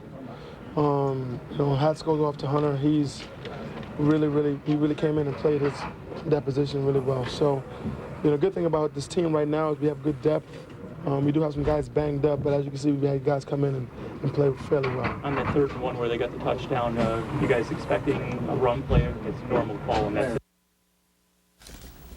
Adewale after his 4-tackle, 2-sack performance as the Bears got to Aaron Rodgers and sacked him 4 times in this game. Of course, Daniel Manning with that safety sack on Rodgers that made it 3-2 after 5 innings. Here's the defensive by half, the statistical comparison. And all in all, I mean, you know, other than that Nate Vasher play there, I mean, they played pretty well defensively, I thought, right? One thing that stands out a little bit right here in the second half was the 3rd down, you know, they basically just shut them down on 3rd down. And if you do that, you stall drives and you give your team an advantage to win. Yeah, I don't want to sound like Wani, but, you know, yeah, save for a couple of plays here or there, everything was good tonight. You could also flip around and say if Aaron Rodgers does an airmail driver early on in this ball game, he had a lot of drops out there. This game could have been Could have gotten out of hand early. Got out of hand early. Right, that's right. But sometimes, you know, that's the way it goes. Same thing with the Bears. They had a couple of different plays where they could have been big plays. On the one that you were talking about, the pick, you know, if all Jay Cutler has to do is look up, and he sees Devin Hester running downfield all by his lonesome. And it would have been a touchdown. Instead, it was an interception. Come back the other way. Think about how much offense the Bears left on the field tonight. That would have been a dominant defensive performance if the Bears could have, you know, at least strung together a couple more drives, given their defense a rest. And here the Bears are out there the whole time. And that was an unbelievable performance by the defense. Offense couldn't get it done. You know, and I know Lovey came back. He said, "You want to look. You know, the one thing is we didn't get any turnovers defensively." Well, I kind of look at it a little different. You did. You made them turn the football over by making them punt it, and that's something that, you know, again, last year seemed to be kind of scarce at certain times. Safety also. Right. We're going to hear from Ron Turner, the Bears offensive coordinator, on the other side. Still much more to come from Lambeau Field, and later. Got to get touchdowns when we get down there. Naturally, Jay wanted to have a great debut. Do you think he was trying to do too much, or did it, you know? I don't know. I don't know if he was. You know, was or not. It may be early, and I think I probably was too, trying to do too much. And we talked about that at halftime, and we settled in, and you know, got a little bit better handle on what they were doing, and we talked about that going into the game. It's a new defense, new coordinator. It's going to take a little while. We really didn't have film on them other than preseason, which doesn't mean a whole lot. And it's going to take a little while to get a feel for what they were doing and get in sync. And, you know, and we did. Ron, you'll have a better idea after looking at the tapes, but any initial thoughts on the line play up front, both running and passing? Yeah, I thought they did some good things. Opened some stuff up, and, you know, we'll see. We'll look at the film and see. But I just know, you know, we all got to come out and try to get a little bit better. I got to get better. Everybody else in this locker room has to get better, do the, you know, things that we did well, build on those, and eliminate the mistakes. We made too many mistakes tonight. You always talk about things that. Matt's play. Matt Forte. Yeah, I thought Matt played solid. You know, without looking at the film and all that. You know, Matt's a very good football player. Did some good things, and you know. Hurt it all when he came out for a while. I mean, that was just. We just. It's a long season, and we talked about, you know, getting some other guys involved and spelling him a little bit, and that was the plan going into it, and you know, so we did. The decision making on the interceptions, I mean, especially the one over the middle of the field that got returned a long ways. And yeah, I think one of them was miscommunication. He ran an inside route. Jay scrambled. He saw him start to scramble, so he turned and went with him on the scramble instead of staying. He thought he was going to stay on his inside portion of the route. No, those things happen. You know, those are things that are correctable. And like I said, he saw him get out of the pocket, so he thought he was going. So we talk all the time about our scramble rules and getting in vision and going with the quarterback. So he saw him scramble, so he kind of moved, and Jay didn't anticipate him doing that. So that's you know, more of a miscommunication thing than anything. So that one was the miscommunication? Yeah, and I'm not saying it was the receiver's fault. It was just a reaction. Right. It was a reaction, and those are things that you know, we got a lot of new faces out there, and it's going to take some time to get everybody in sync and all that kind of stuff. It doesn't just come together overnight. It takes time, and we'll build on the good things that we did, and we did do some good things tonight. We'll build on those and you know, eliminate or minimize the negatives. Ron, you had a couple of injuries on your side of the ball. How serious do you think they are, and do you think they could be ready already? I have no idea. I haven't talked to our trainer yet. I just walked out of the locker room and got with you guys, and I haven't even been in there yet. I'll go in there and see. You always talk about the importance of having a balanced attack. Not much from the running game. How much does that hurt tonight? Well, you know, we've got to get that going, and at times we did. You know, at times we did, and we just got to keep with it. And there were times I could have been more patient, and especially early, and given us you know, more of a chance on it. We did settle in and started running the ball a little bit better, and that opened things up, and that helped us. Bears go down 21-15. Here's our U.S. Cellular poll question tonight. What's the biggest reason for the Bears' loss to the Pack? Cutler's bad first half, the inconsistency of the running game, that botched fake punt, or just too many injuries tonight? Go to csnchicago.com. Still to come on the show, we're going to hear from Peanut Tillman as he returned after no preseason activity. We'll also hear from Tommy Harris. We've got our Monsters of the Midway and Jerry's GQ all coming up. Stay with us. Football programming on Comcast Sportsnet is brought to you in part by Lexus and the new HS Hybrid. Someday, we'll all drive like this. Why did the Bears lose tonight, 21-15, but they were pretty banged up in the process. Brian Urlacher with a dislocated wrist. Pisa Tinoisa with a right knee sprain. Trainers told him tonight it's the same injury that Greg Olsen had last year, and that it took Greg 3 to 4 weeks before he could return. So that's the latest on Pisa. Des Clark, a sprained back on his catch across the middle, and Tremaine McBride goes down with a knee sprain as well. Big question mark coming into this game was Peanut Tillman going to be able to go? Coming back from the back surgery, not playing in any preseason games. He did go in this one, 2 tackles in this contest. He addressed the media a short time ago. No, I didn't feel. Well, I'm sore now, obviously. No, I didn't feel any limitations. I felt good running to the ball, hitting, tackling. I mean, I definitely, myself personally, think I can do better to help contribute. So, a lot of guys, when they come back from injury, they say they need that first hit to feel that first hit again. Is there trepidation going up to that? You know what? Yeah, I did. I did need the first hit. After that first hit, I was good. When you threw a drive out of bounds, was that what you consider the first hit that you had? No, first hit is really like the first play. First snap. Okay. First snap, yeah. I don't need that long. You must be from Wisconsin, huh? At least, yeah. Yeah. All right, now time now for the guys to give us their Monsters of the Midway presented by IPA, otherwise known as the Bears MVP. And for that, we begin with Jerry Azuma. Zoom? Well, I'm going to go with Wale. I mean, this guy basically pressured the quarterback all night long. He had 5 quarterback hurries. You know, he had 3 tackles, all of them for a loss, 2 sacks. Wale's the guy. All right, what do you have for us, Jim? I'll stick with Adewale Ogunleye because gave you versions of even Reggie White's old club there for a little bit on Barbary, the right tackle of Green Bay. So I thought overall just great performance and good to see all of the defensive line. This front 4 is going to be able to put some pressure on the opponent. And I'm staying with Wale as well. You know, I like the way that the defensive line rolled out. You know, we talk about them attacking the offense, and that's exactly what they were doing, all of them up front, and that's a beautiful thing to see, and that will stop a lot of offenses around the National Football League, and finally maybe we will get to see some of that pressure. I think we now know why Rod Marinelli was brought here. Just to change things up a little bit, I'm going to go with Daniel Manning tonight. He had 6 tackles to lead the Bears in that department.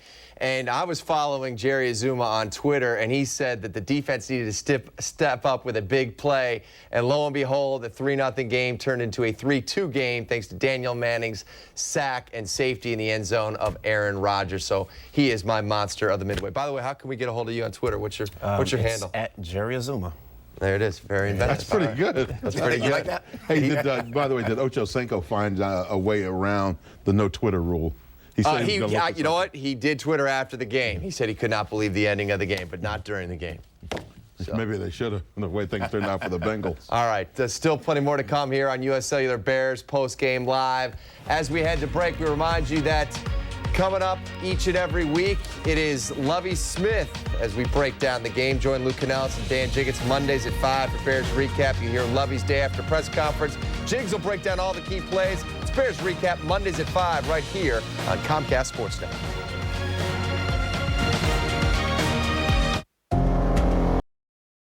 On every facet of the blue and orange, and we'll get you ready for that game against the Steelers. It's Countdown to Kickoff every Thursday at 11 on Comcast Sportsnet. Lance Briggs addressed the media a short time ago at Lambeau Field. Let's listen in.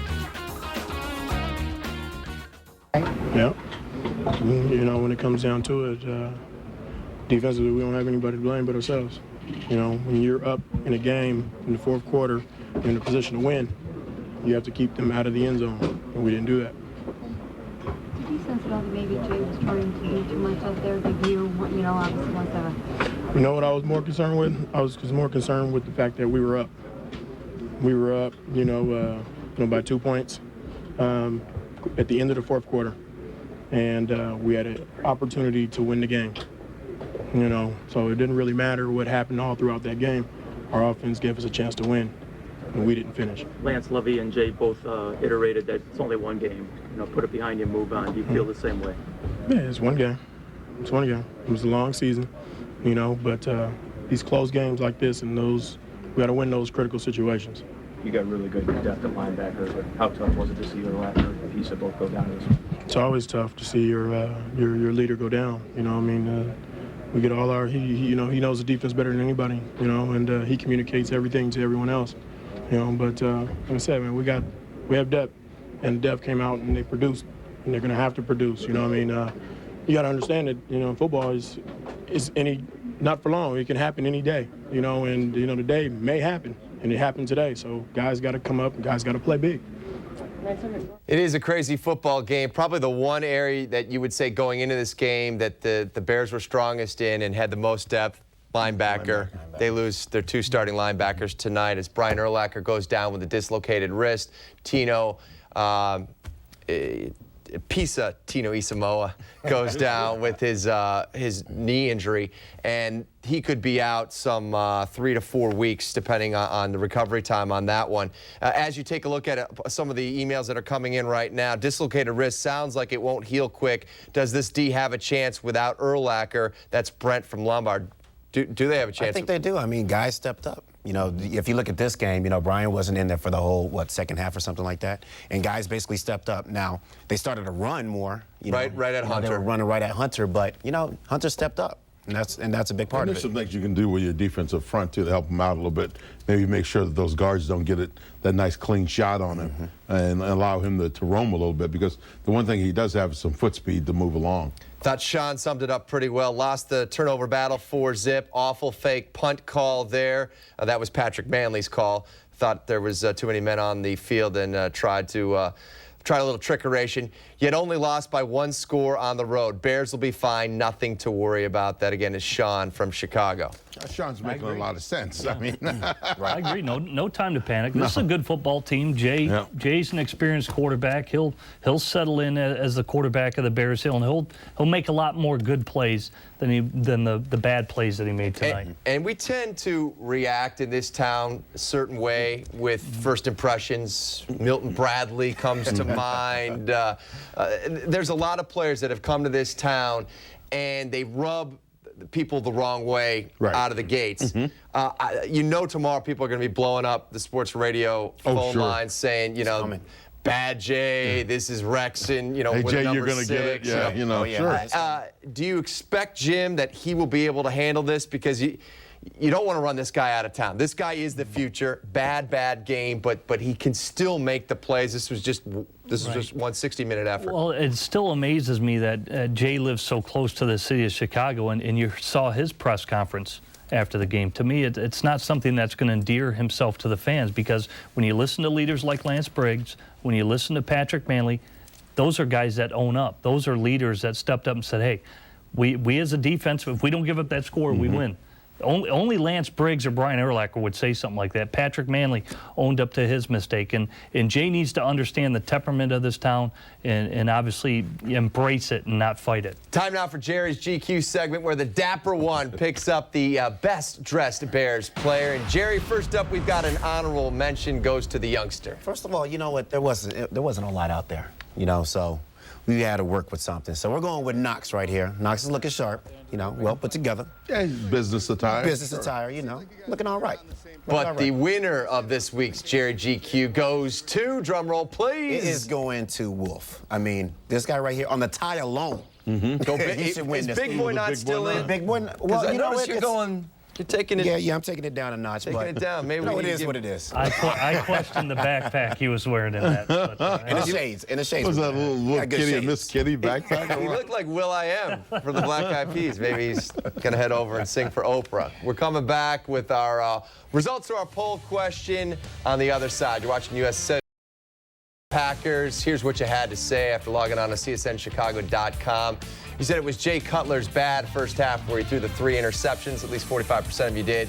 27% said the inconsistent running game that picked up in the second half. 26% said it was Patrick Manley's ill-advised fake punt in the fourth quarter. As we get set now for the home opener next Sunday, we've got the defending Super Bowl champion Pittsburgh Steelers coming to town.